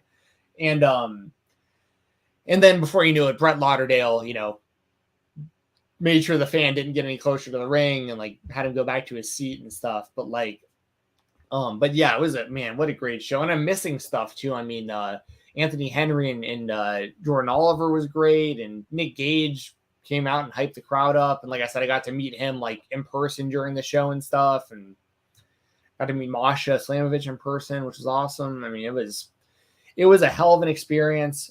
There was great matches. Thoroughly enjoyed the show. Can't wait for them to come back again, and want to thank GCW again for the hospitality. I mean, it's nice to go somewhere you feel welcome, as like, even like, I don't really consider myself media, but like I kind of am, because I am doing some interviews and stuff while I'm there. But like, they're all full transparency. There's plenty of shows that I've gone to where like I've done like media type stuff, and I really don't feel that welcome. Like, I'm just kind of like, I feel like I'm almost getting in the way of stuff, and I'm almost like, why did you invite me to this if you're gonna like be like this? But this was this GCW has always been the complete opposite. It's like you feel super welcome at those shows. So yeah, I can't wait for the next one. You bury those companies who don't welcome you, Stephen Jensen. Fight them all. Yeah, it happens every now and then where it's like I get literally invited to a show. They comp me tickets and everything. and I only go because it's free. Like, it's the only reason I'm going. Like, otherwise I wouldn't even go to some of this stuff. And then, like, I asked for, like, very basic things, like, just for little interviews here and there, and they're like, don't want to do it, or they're like, they think, you know, it's like, didn't have to come here. Straight up, did not have to be here. So, like, but GCW is different. Even if GCW wasn't taking care of that kind of stuff, I'd go to GCW. Like, just because it would be an awesome time, and the people are cool as hell, and the matches are great. So I'm glad you had a good time at the GCW event. I'm sorry you had to hang out with Cassidy Haynes. No, Cassidy rules. He's great. I love Cass. He knows I love him. He's an absolute trip. I'll say that about Cassidy Haynes. He's a trip. Great guy. Stephen Jensen, we're kind of early today. We got through everything. Yeah. This is great. Well, it is good too, because y'all are getting kind of an extended interview with Rob. I think that one was about 45 minutes probably. So yeah, you're getting a nice long interview with Rob Wilkins. And yeah, that gives me good time to like actually like not have to run to my other computer to clock in for work. So you're not only getting an interview with Rob Wilkins, I'm springing this on you now, Stephen Jensen. Ross Sapp recorded an interview with Rosario Grillo and Hunter Knott, who have appeared on AEW Dark in the past. This happened at StarCast, and it's a very short interview. It's like 4 or 5 minutes, and we're going to air that interview as well after the Rob Wilkins interview. So double dose of interviews here on the Spotlight. These guys are, they are guys we would want a spotlight on this show, because they're not super well known, but they've been on Dark in the past. I believe they train at the Nightmare Factory. So, we'll give them some love here on the show. And Ross Sapp did the interview. So we're going to air that after our interview with Rob Wilkins. Nice. More Nightmare Factory love, man. We had a Dark Sheik and Jameson Ryan on here not too long ago. Diamond Sheik. What did I say? You said Dark Sheik. Oh, sorry. Well, Dark Sheik I was just talking about with GCW. Yeah, Diamond Sheik. I apologize. Yes, Diamond Sheik and Jameson Ryan. And yeah, if you want to follow me on Twitter, it's FightTalk_. Check out the Fightful Select Weekender podcast. That's every Sunday on FightfulSelect.com. If you want to hear the audio interviews I did with MLJ, Cole Radrick, and Joe Lando over at FightfulSelect.com, those are available. They're like 3-4 minutes long each. Not too long, but I try to get a few good questions in there for you. And there's some written articles on Fightful.com from those interviews too, if you want to check them out.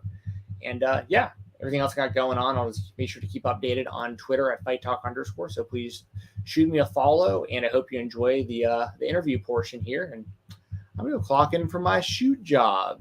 Enjoy your day, Stephen Jensen. I hope it goes well. We will be back next week with everything. I'll wrap up later on. But for right now, let's go to our interview with Rob Wilkins, who people know from Fightful. People know from Fightful Overbooked. People might just know from his photoshops on Twitter.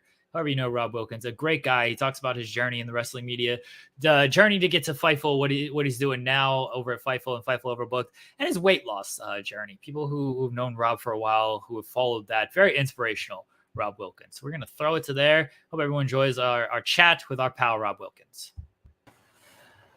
Welcome back, everyone, to the Creator Spotlight here on the Spotlight. I'm still Jeremy Lambert. That's still Stephen Jensen. And below us, a face you recognize, a name you know here on Fightful, Fightful.com, Fightful Overbooked, Fightful Select. It is Rob Wilkins. Rob, how you doing, buddy? I'm doing really good. Thanks for having me. Thank you. I can't really believe it. When Steven asked me last night, I was like, are you sure you want this guy? And so I am glad to be here. Yeah, we appreciate you joining us, Rob. We really appreciate it. Last night, that's Wednesday. Steven asked you during Dynamite, can you do the show to be on live here on Thursday? Yep, and I said absolutely. You got me. Oh yeah, Jensen is very confused. No, I'm good. We got it. I just saw Rob the other day. We did the True Heel Heat Sports Channel. We did NFC North predictions just the other day, so check that out, everyone who hasn't already. I'm rocking my Vikings jersey. Me and Rob are Vikings fans, so figured it would be appropriate to whatever, man. Skull Vikings. Rob's such a good friend that he actually bought me a bunch of Adam Thielen cereal up there in Minnesota, and he's sending it out to me, which is really, really nice. Adam Thielen's my favorite player. I'm wearing his jersey right now, so that is very nice. Yeah. Nobody sends me anything. Everybody should send me stuff. Yeah, I'm about to probably take work off to go to your wedding, so. Aw, that's nice Yeah. of you. Yeah. I'd say everybody come to my wedding, but we're overbooked at the wedding, so Hey. I don't know if the fiance will appreciate having more people. Okay, let's get into this things. Rob Wilkins, let everyone first off know what you do in the wrestling media sphere. Oh man, well, I co-host Coexisting with Rob and Maggie every Friday on Fightful Overbooked, and then I also have Coexisting After Dark, which is on Fightful Select. It's just a post show where me and Maggie just kind of talk to somebody every week. We have a guest and just kind of have fun. And then as far as like Fightful goes, I'm like a backup, like a writer for Fightful. I just kind of help out when you guys need me to. And I've helped out with social media, setting up podcasts, setting up just pretty much whatever you guys need. I try to do. I'm just like that backup guy. So, I mean, I just do whatever I can, whenever I can. Rob also does a great job just keeping an eye on news and dropping the news in the chat for us. A jack of all trades is what Rob Wilkins is. And Coexisting, the best show we have on Fightful Overbooked, 98% thanks to Maggie. Yeah, maybe 99. The face that runs the place. Yes, the Fightful legend Maggie is the reason Coexisting is the best show we have over there. Rob, how'd you get started with everything that you got going on at Fightful now? Well, you know, it is a long story, but I'll make it short. Basically, from 1997 to 2000, I was in wrestling media. I was doing aggregation. I worked for Lords of Pain for one day before I got let go. They had too many people that wrote, and I just got out of wrestling, like writing. I just didn't want to do it. So about 18 years later, every time I come across a wrestling website, I always see the initials SRS, and I couldn't figure out who the hell it was. And I eventually saw like Ross Sapp, and I'm like, oh, well, I'll just go to his website since he's the guy that I always see. And then after a while, I just became friends with everybody at Fightful. And I got started with Fightful because of Sean was looking at trying to build up Facebook, like doing Facebook groups. And I had experience with that. And that's how I got started. And I always wanted to do something with Fightful. So that's how I started. I just started low and then kept on working my way up. And my first like actual Fightful.com gig was doing AEW Dark coverage, live coverage, and that was something. Yeah, the 3 million matches. They still run that's right. on those shows every single week. Yes, I remember when you were doing dark coverage. Oh man, it was just brutal, like absolutely brutal. I'm like, why did I sign up for this? This is awful.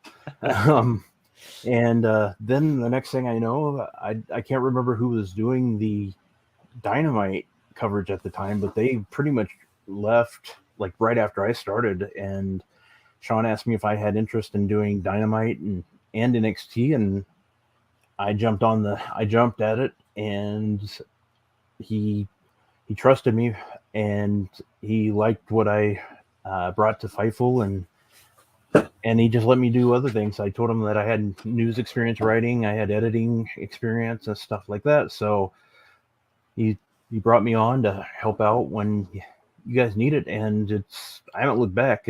And as you see in like the chat, I'll occasionally just say, "You guys need anything? Let me know." I'm just sitting over here doing nothing. But yeah, I do like occasionally send in news and stuff like that I see, and sometimes it's like, no, we don't need that. Sometimes it's good stuff, like good catch, but it's really fun to see how everything operates behind the scenes, though. That's what I've noticed that I like so much. You can see me yelling at everybody because that's basically what happens behind the scenes. I'm just a complete asshole to everyone. Well, not to me yet. But the best thing about you is I get to see the method behind the point guard, the headline guy too. So the method is that I just I just keep working, and I'll put you over here, Rob Wilkins. You're not like on the news team, but you are always willing to help with everything. You're always willing to do. We put together a lot of transcription work nowadays, especially now we have like the manpower that we've never had before. So you're always willing to help out and do like transcription posts, and I edit a lot of those, and I tell you like, hey, this is good, and then if there's an error, I'm like, hey, this clean this up, fix this, and you're always like, oh, yep, gotcha. So you're always willing to help, and I always appreciate that. And yeah, just like keeping an eye on news, like you do a great job with that, and just posting in the chat. And I know sometimes it's like, we wouldn't run this, but just asking, just in turn, just helps everybody, because somebody else might have had that question, and then if you want to win, sometimes maybe you are trusted with doing this when I'm going to be gone the first week of October. And so other people are going to have to help out and everything. Like you will have a better understanding of like, hey, I can do this. I know what I need to do here. I can try to chip in with different stuff. I like people who have a good work ethic and who are willing to help. And you do that. And I always appreciate that. Even I get very focused and locked in on news. And so I can be a jerk sometimes. I fully admit that. But I always appreciate that you are willing to help with everything. Oh, no problem. I like I said, I absolutely love working with everybody, and it's like you haven't been a jerk to me at all, so it's been great. So I'm looking forward to that first time though. So I try not to be. I really don't, but I get very locked in with the news, and I don't think I'm actually a jerk, but sometimes I do feel like I will come off the wrong way because you can't read tone in text. You know what I mean? So I'm like, oh man, if I ever am, I will quickly apologize. And if I ever am, just please tell me like, hey, you were mean to me. And I'll be like, I apologize, man. I get very focused on news. Everyone, Rob has seen the process. I'm laser focused when it comes to that stuff. And that's why I have to toot my own horn, but it's just me and Andrew Thompson. That's the list. And that's another guy with a great work ethic. Andrew Thompson, man. Friend of the show, Andrew Thompson. He taught me everything I know. Yeah, he taught me everything I know. Rob, you said that you started writing about wrestling in '97. How long had you been a fan? What year around do you remember like really starting to like get into wrestling as a fan? Unfortunately, I don't remember the year, but the first person I saw on TV that got me was Andre the Giant, because I've never seen anything like that. I was like, holy crap, what is that? He looked like a Scooby-Doo villain type thing, It was just huge, and I was just like enamored with it, and the next thing I know, it was one of those things where my dad knew if he wanted me to leave him alone, just put on wrestling, put me in front of the TV, and he can go do whatever he needed to do. And so it worked. And I just remember, unfortunately, being a Hulkamaniac at a young age. And we all were, man. Yeah, there's no way around that. We all were. If you unless you got into wrestling, like John Cena era, there's no way you weren't a Hulk Hogan fan at some point in your life. I'm sorry. Yeah, but I was that weird kid that eventually I got, about a year or two after that, I got into I like this DiBiase guy. He has all the money, and I didn't have any money, so I liked him. So I started liking the heels at a very young age, which is somewhat disturbing when I look at it that way now.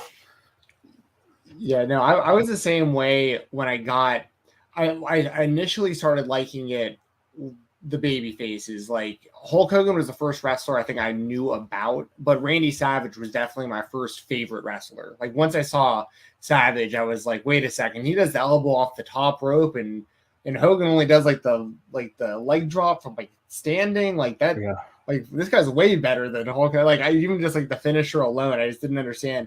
And but then probably a few years into my fandom is when I started really turning and liking the heels. Like around the time the NWO was getting really hot, is I'm start becoming an Outsiders fan and all this stuff. And obviously that was Hogan as well, in Savage and those guys.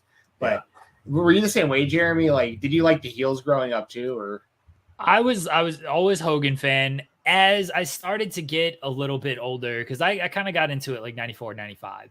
And I started to like get into the Attitude Era. Like I went more like Austin Rock. I did like Hollywood Hogan though. I guess so, because the heels were cool in that time, right? Exactly. Like, yeah. The heel, like that was the whole thing. It's like the cool heels, because I definitely like the Kevin Nash. Like Kevin Nash is like the coolest dude to me. And Scott Hall, like NWO versions, like they were awesome to me. So yeah, I probably did like the heels, but I was always a Sting fan. Like For Sting was sure. always I was more Sting than Hogan, and then Crow Sting with like just anything Sting. That was my guy. So I just liked what seemed cool at the time. I was never like, oh, this guy's a jerk. The heel babyface, I don't know if it resonated with me as much as maybe, unless it was Hogan. Like unless it was like Hogan, but as I got older, it didn't resonate with me as much. Well, with Hogan, it was like the reaction was such a big part of it too. Because even when he came back in like 2002, he was like a lot older, but like the way the fans reacted is what made it fun. Like it wasn't like the wrestling; it was like when he throw a punch and everyone is standing up cheering for just like punches and kicks. Like, and that's what I think wrestling is missing a little bit now is like just guys like that don't even do a whole lot, but the place just goes insane for.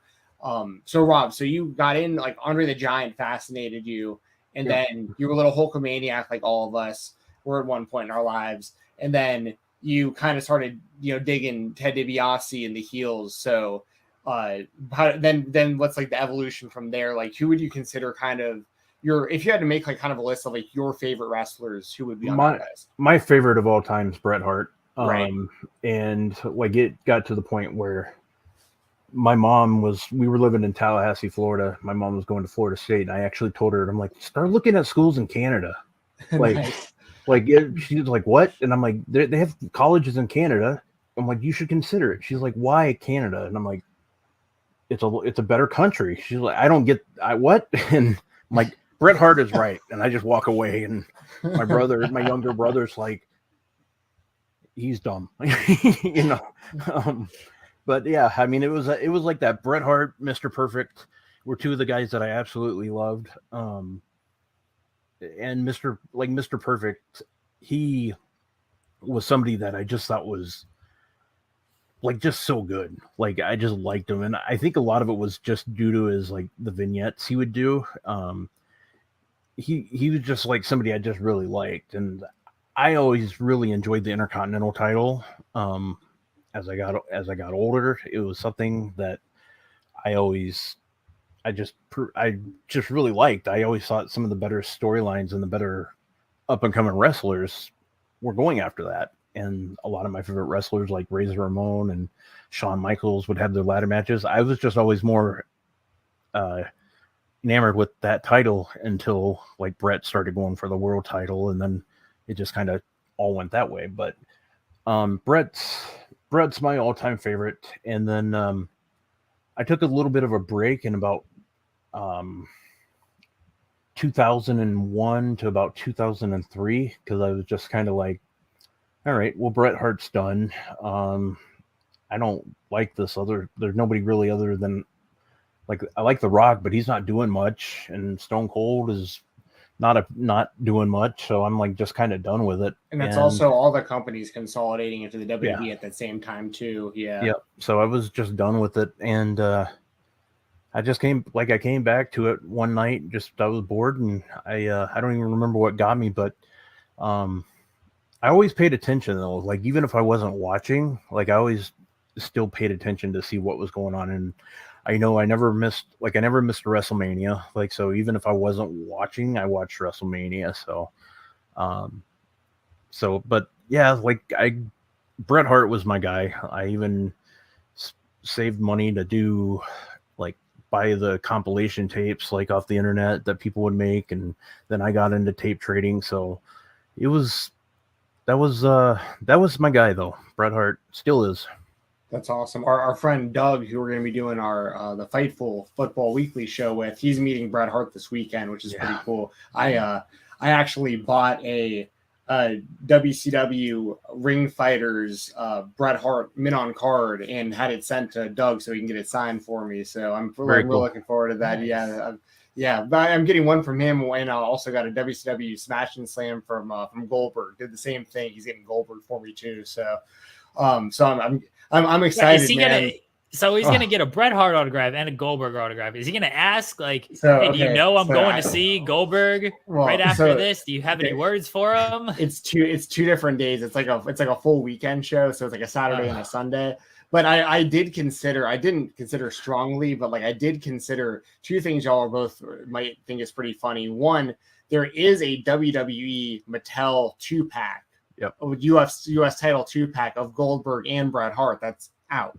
That I could buy, and I was like, I think it'd be too weird for Doug to have to go up and get each autograph one after the no, you should have done this, Jensen. Yeah. And then this is the other one that I considered, which true fans will know of this, OG WCW fans. So the Goldberg that I bought, it comes with a bonus masked wrestler figure. They all come with accessories. Some come with a table or a chair or something. So Goldberg comes with a masked wrestler that's clearly Rey Mysterio Jr. But they don't. I think they didn't want to pay him, so they just called it masked wrestler and put him in there with Goldberg. Rey Mysterio is going to be at this thing this weekend also, and I was almost like, should I pay to have Mysterio sign the masked wrestler figure in the Goldberg? But is that too disrespectful? Because they eventually did release the Rey Mysterio, but he came out with the Giant as a bonus figure when they finally, I guess, decided they wanted to pay him for it. Anyway, that's a long roundabout way of saying, I know, Rob Wilkins, I knew you were a massive fan of Bret Hart coming into this, and I'm very excited to get a signed figure of his because I was always more of a Shawn Michaels fan. Don't kill me in the chat, everybody, but I was more of a Shawn Michaels guy, but I respect the hell out of Bret Hart, and if somebody says Bret Hart's the best of all time, I'm never going to argue against that. So you should have gotten Bret and Goldberg. You should have got the 2-pack or the picture. Everyone know the picture where they're WCW champions. Have them both sign that. How rare is it actually. Bret Hart Goldberg autograph picture or autograph 2-pack? I bet that's really rare. Somebody's got to do it this weekend. You'd have if anybody's going to this show this weekend, do this for me. Yeah. Doug's got a really good show this weekend. I don't want to give him a free plug for it's there's a lot of people that go to these things. Which is pretty cool. Charlotte's going to be there, and Ric Flair, and a whole bunch of people's going to be there. A bunch of boxers and stuff. So yeah, there you go. Yeah, we gotta get some autographs out of this. Rob, you and as Jensen just mentioned, you and Jensen are starting up a football show. They're going to be that's going to be on Twitch, twitch.tv/Fightful Gaming with Doug. Tell me about your football fandom and being a Vikings fan and how awful it is. Didn't you also write about football also? Yeah, I did. I did for a little bit, but that was mainly for fun. It was just I don't know, maybe had 10 people read it some weeks, maybe 20, and then it was just for my own fun. But I absolutely we've all been there, by the way. Yeah. So it was fun, and I've always loved football, and that was something I wanted to do. I wanted to have a show, and Jeremy was nice enough to give us Twitch to do it, and I asked if you wanted to be part of it, and I think it would be fun, and we're just going to talk football. It's not just going to be Vikings talk, so I want people to know that we're going to talk everything. Steven might just talk Vikings. No. I'm really big into I'm really big into fantasy football too. Yeah. So we'll have plenty to talk about. But I'm going to be very biased towards the Vikings. Yeah. I don't want everyone to know that. Right. If you think I'm biased about Cody Rhodes, just you haven't heard anything yet. So it's going to be fun. We're going to have different segments. We're going to have our top players of the week. We're going to have we haven't named it yet, but something like biggest fumble of the week, the bum of the week type thing, who made the biggest mistake, kind of. It's going to be fun though, and our first episode is going to be a week from this Saturday, so we're looking September 3rd, I believe. Yeah, so looking forward Labor to Day it. weekend. So if y'all are out and about and have nothing to do and want to listen to some football talk, it'll be 11 a.m. for 1 hour on Saturdays. So it'll lead right into Grapsity for people who want just like an extra hour of like Fightful content on Saturdays, which is pretty cool. There you go. Yes, everyone, we're going to check that out on twitch.tv/Fightful Gaming. We got gaming streams back on there. Now we've got original shows on the Twitch, and we got the co-streaming stuff that's happening on the Twitch as well. Rob, tell me about how Coexisting came about, and praise the great Fightful legend, Maggie. Maggie is, so the first time I ever met Maggie was on our one of the watch-alongs on Twitch, or maybe it was YouTube. I don't know which one we were doing at the time, but that's the first time I ever met her, and I'm like, this person is hilarious. And I was thinking, I'm like, that is somebody I would want to do a show with. And after a few months, like I asked her last September if she wanted to do a show, and she said she wasn't ready. She wasn't comfortable doing one. And I said, absolutely. Just when you want to, please hit me up.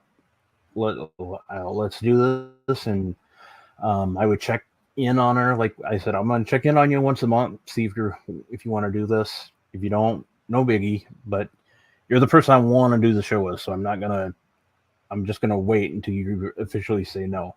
And then in November, right before Full Gear, she said, I want to do it. Let's try it out. And I always tell her that I don't get I always say, I don't get the show on Fightful Select if it wasn't for you. And she's like, what do you mean? I go, I was pitching the show to Sean. He's like, well, we'll look into it. And I go, once I said I had Maggie, he's like, yeah, we'll do it. I'm like, what the hell? And I'm like, the show exists because you're here. And she's like, I don't think that's true. I'm like, it's true. I'm like, because you came and did the show with me, and we just work really well together. Like, we just have a blast. And I just knew from the start, like, just the way we interact, like on the streams, that we would have fun. And that's exactly what we're doing. We have a blast. We give each other hell like all the time. It's just fun. Like we know each other really well. We talk every day. And she's learning about more about wrestling, what she likes, and I'm learning more about what she likes in just like everything, like Wardlow mainly. But it's such a blast, and I really lucked out by finding the right person for this show. Like, and I tell her all the time, this is a 50-50 show. Like, it's not my show, it's not your show, it's our show. And that's the way we look at it. And I seriously lucked out. I think we have our own like group of people that come in every week and watch, and we just have fun. We just have a blast. We have different segments that we do. We have a segment where she tells a positive story that somebody did like outside of wrestling. I tell a couple of jokes that I probably shouldn't tell on the air, and we go from there. So it's been a blast. And we do a couple of things. Like Sean's been nice enough to let us do a couple of charity donations. Like, so our super chats and stuff go to certain people. Like, one week we did it for the Great Fowler, and then a couple weeks ago we did it for Mel Coleman, who does a lot of the AEW artwork that you see on Twitter. So we just like to do that. We like to give back, and it's just a blast working with her, and being the best thing out of everything. Even though we have a show, the best thing out of everything is just getting to know her and being a friend of hers is the best out of all of it. Well, and you can tell when if anybody watches the show, it's at 3 p.m. Eastern Fridays, FightfulOverbook.com. Anybody who watches the show can tell just how much fun you guys are having, and I think that's really a big part of a lot of this stuff that we do. Is if like you're just having fun with this stuff, a lot of times like viewership or donations and like any of that stuff, it's kind of just secondary because you're just at the end of the day, you're talking about wrestling with your friends, and that's what we all enjoy doing. So I look, I'm glad the show is on Overbooked. I know it started off on Select, and then once we had to rebrand everything with Overbooked, Sean was like, "Hey, you know, what do you think of putting Rob Shaw?" And I was like, "Sounds great. It sounds good to me." And I know we had to move it around a couple times, and then it was going to be taped, and you were very kind to kind of work with all of our issues that we were trying to do as we had to rebrand the entire channel and everything. You guys were very understanding of all of that. And then it finally just found a spot Fridays, 3 p.m. and it's worked out great, I think. Yeah, it has. And we have an absolute blast, and it's something that we don't ever want to change. Like it's just a great time. And we both talk about how it's our favorite day of the week because for an hour and a half, we just have a good time. And then we move over to Select and have another usually 30 minutes or an hour over there and just have fun. And this week, we're having unfortunately, we're having your arch nemesis. But I won't say the name. Well, Alex. That asshole. Yeah, that one. Yeah, he shows up for that show. Of course, can never do any show that I invited him on. But I know you had Cass last week. I'm sure that was something else. Bless Cass, that one. Wait, Cass, like Cassidy Haynes? Yeah, Cassidy Haynes. Oh yeah, I got to hang out with him at GCW. Shout out. Oh, Cass. I can bet what you guys did. Oh, you already know. I told you. Yeah, I know. He did the show like with us from the arena.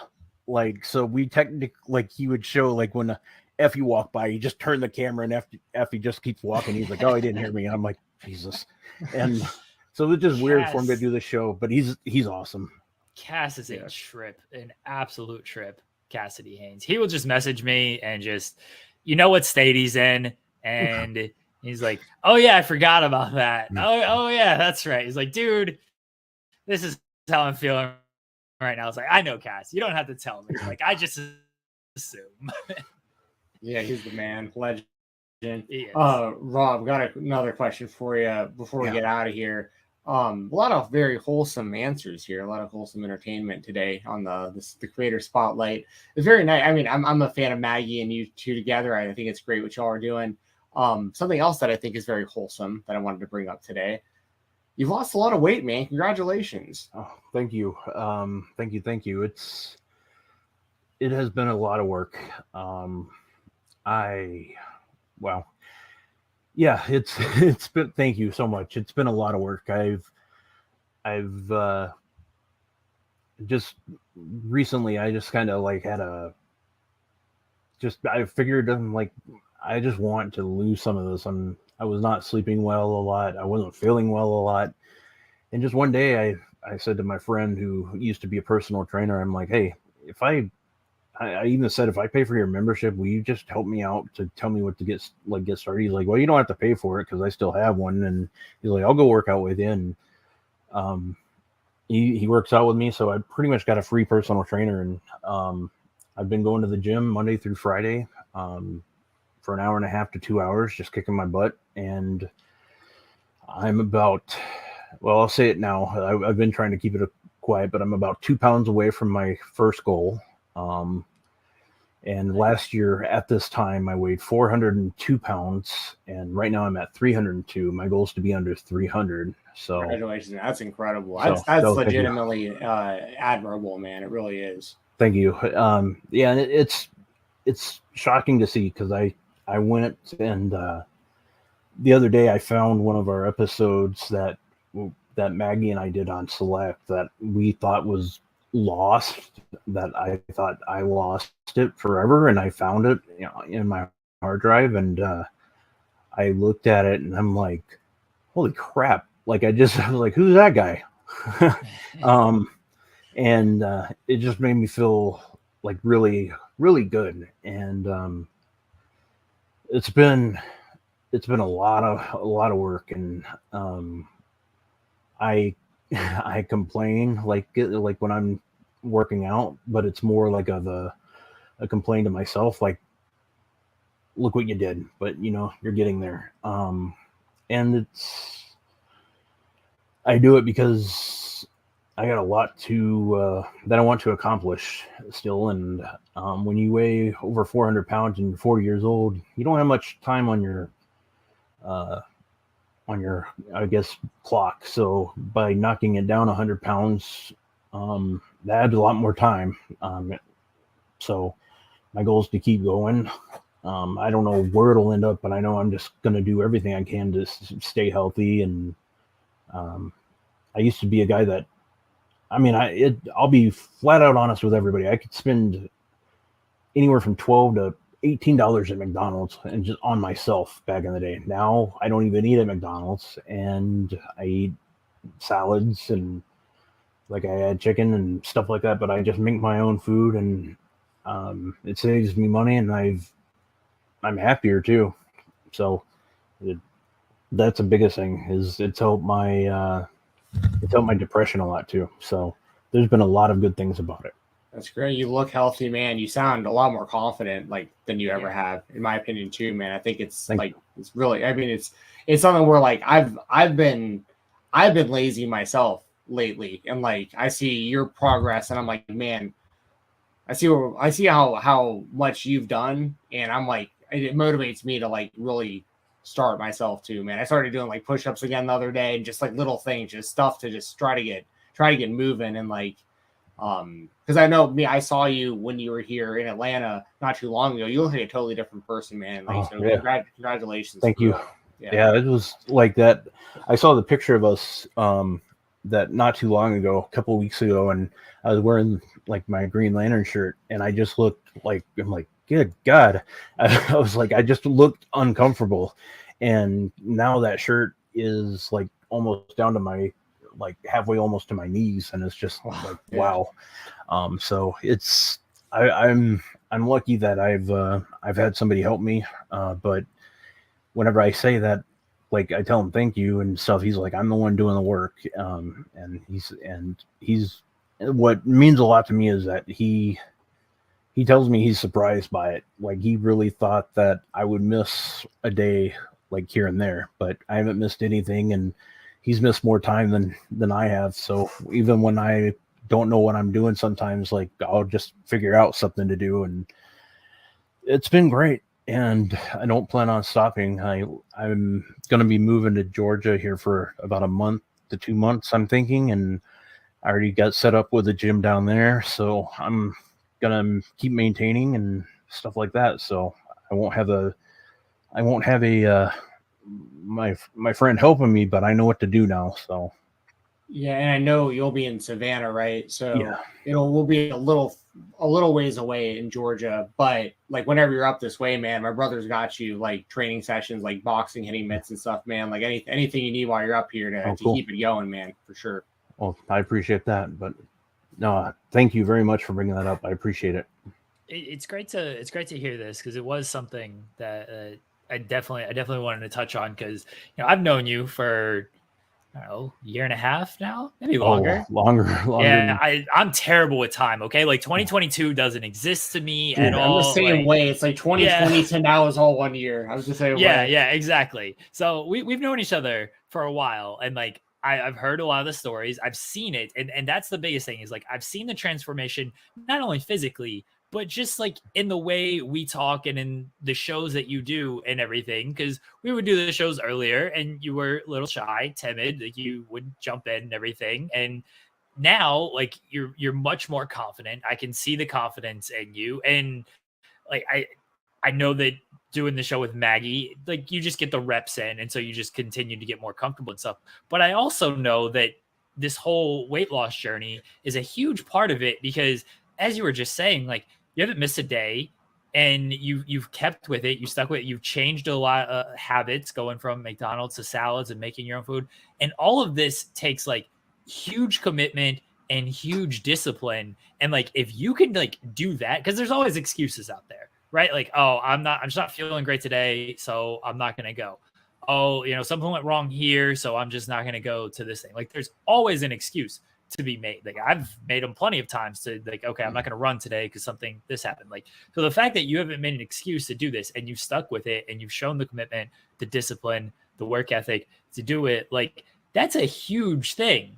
And, like, I'm just super proud of you to do all of that and to stick with it this much, because I can't do it with a lot of stuff. I screw up a lot of stuff when it comes to that. Like, oh, I really want to do this. I really want to change this habit. And like, a week goes by and it's like, okay, I'm done with it. Like, you were committed to this. And like, that is like huge, dude. And again, I see the transformation physically, mentally, like emotionally. Like, I see all of it. And we all have our good days and bad days, right? Like, we've talked about things, and I think people know, like, I think you just mentioned it helped with your depression. People know I struggle with depression as well. Like, we all got our good days and our bad days, but I have seen just how far less bad days you have had over the past year during this journey compared to before, when we would talk. And it just seemed like nothing was going right. Things just weren't happening well. And like, just little things would bring you down and everything. And now it's like, okay, something bad might go wrong, but it's like, you know what? Fuck this. I'm stronger than this. Like, I can get above this. And like, I'm just proud of you, dude. And I just want, like, I'm super, super proud of you and everything that you've accomplished over the past year. And then I know you continue to accomplish because you've stuck with it this far. Oh yeah, imagine how you're gonna look at a year from now, dude. If you stick with it, yeah. Oh my god, you're gonna be a stud, dude. Well, I'm speechless, and I thank you so much for those words. You're right. It's changed so much about me. I'm doing things that I normally wouldn't do. Like, one of my favorite stories to tell people is about a month and a half ago.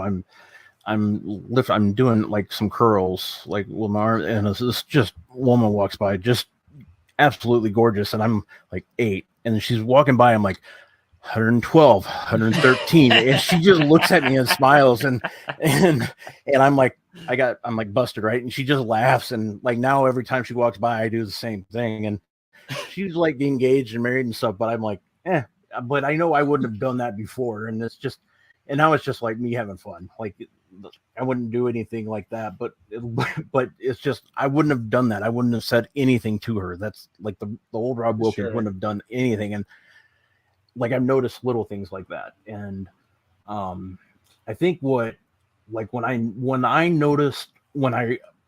really hit me, like, was when my nephew, who's 11, when he told me, like, he noticed like my weight, that like got me, like, because that was part of the other reason why I lost weight, because like my family means everything to me.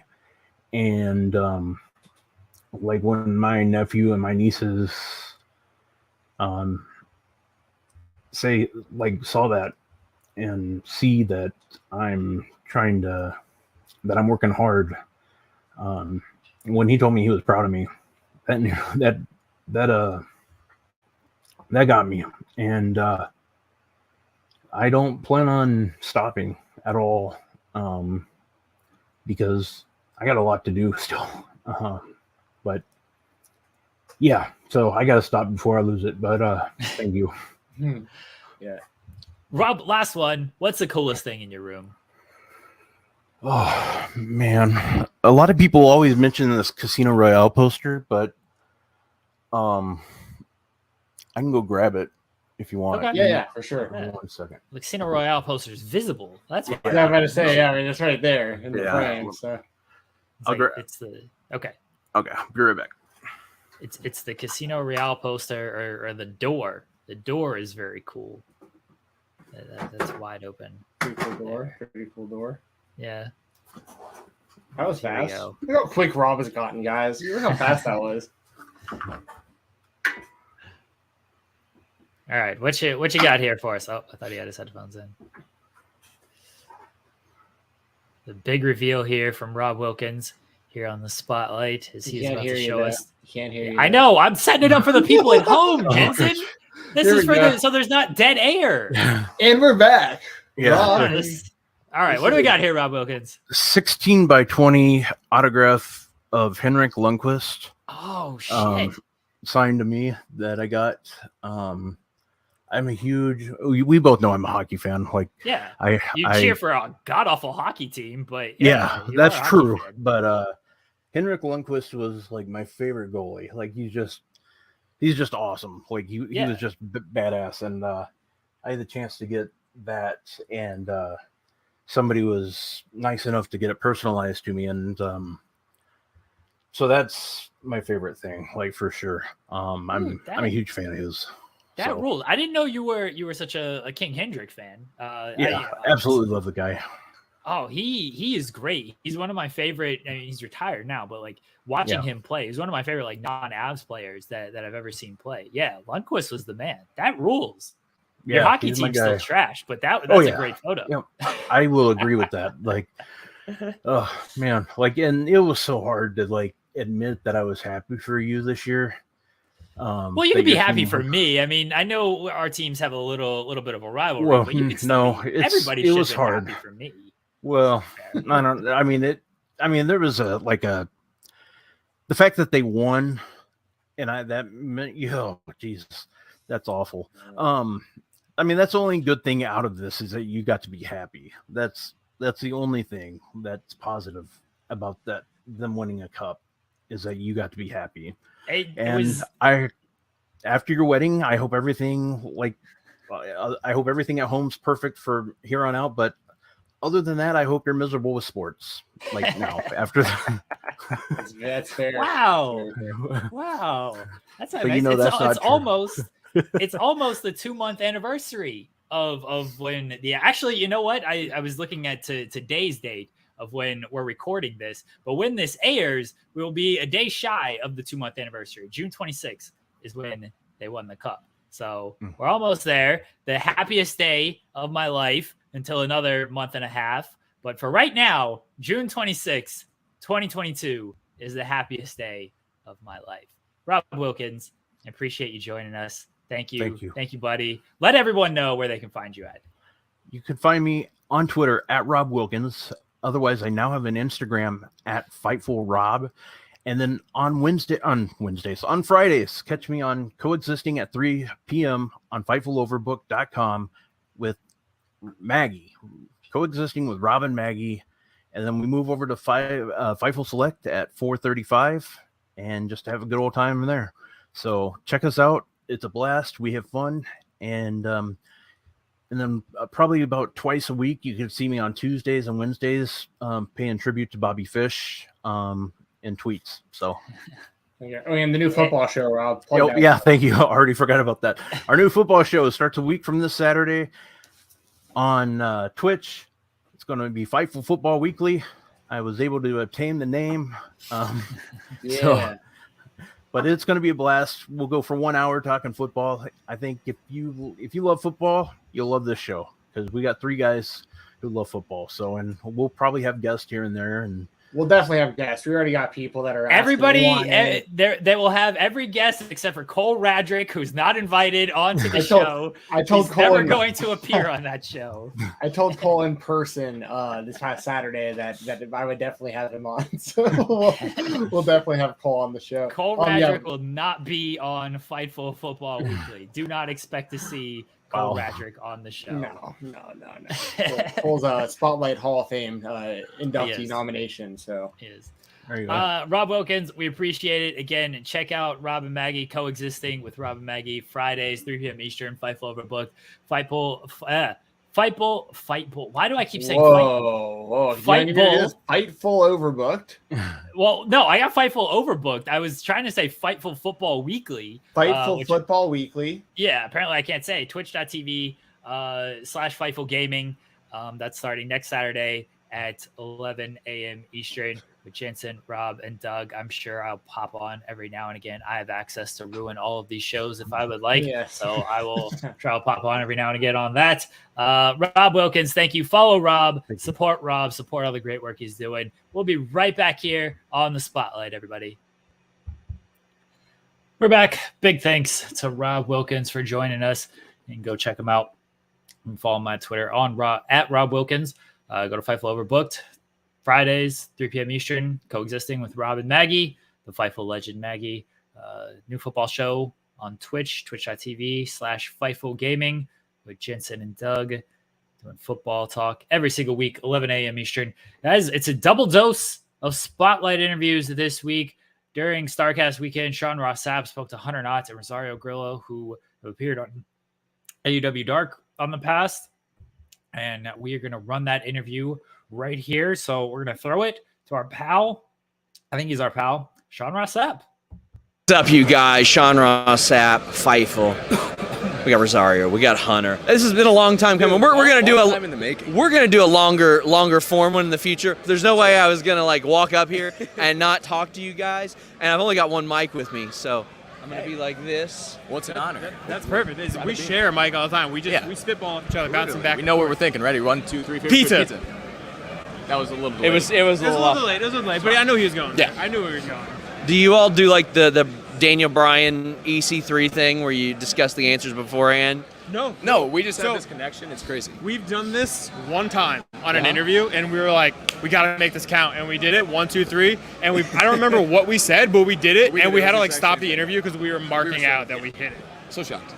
Theirs was like, what's your favorite food? And they both said like chicks and America. All right, give us one. Give us a question. Okay. The best wrestler from Ottawa. And off the top of my head, I don't know any wrestlers from Ottawa. Oh my gosh. Okay. I don't know specific regions. All right, we're just going to think of a wrestler, okay? It's not going to be from Ottawa, but all right. 1, 2, 3. Bret Hart. Michaels. He is not from there. But we can talk about the, whole incident now. Work or shoot. Listen, do you all want to bury QT Marshall at all? Never. No. Never. He is fantastic. Never. QT is one of the best wrestlers on the planet, and that is like no cap. Yeah, I overheard one of you calling him a hand, like a good hand. And I was like, no, don't say that. That's disrespectful to him. And I was like, don't say that. He's so much more than that. I would never say that. I can never say anything bad about him. I think the only reason I'm wrestling is because of him. Yeah, only reason we're here today. Legitimately, he's got his hands in an awful lot of stuff. Like he's responsible for bringing a lot of people in. Yes. So I mean, to learn from that fountain of knowledge, what has that been like for you guys? It's just absolutely amazing. Again, it's a blessing to be able to train at the Nightmare Factory. You have Cody, you have QT. Just those two themselves bring so much knowledge to the table that just help you with your wrestling career, help you start your wrestling career. And it goes past them too. Glacier's there helping us out. We're so thankful for all the help that Glacier has given us. Luther, oh my God. He's a wonderful guy. I love Hey, have you seen him now? He's jacked. Yeah. So I saw him. I can't remember where I was, but I was at a hotel gym, and he was in there lifting. And I was like, Jesus Christ. That was a while back even. Yeah, and now after this knee injury, he's going to come back better than ever. He looks like 15 years younger. Yeah.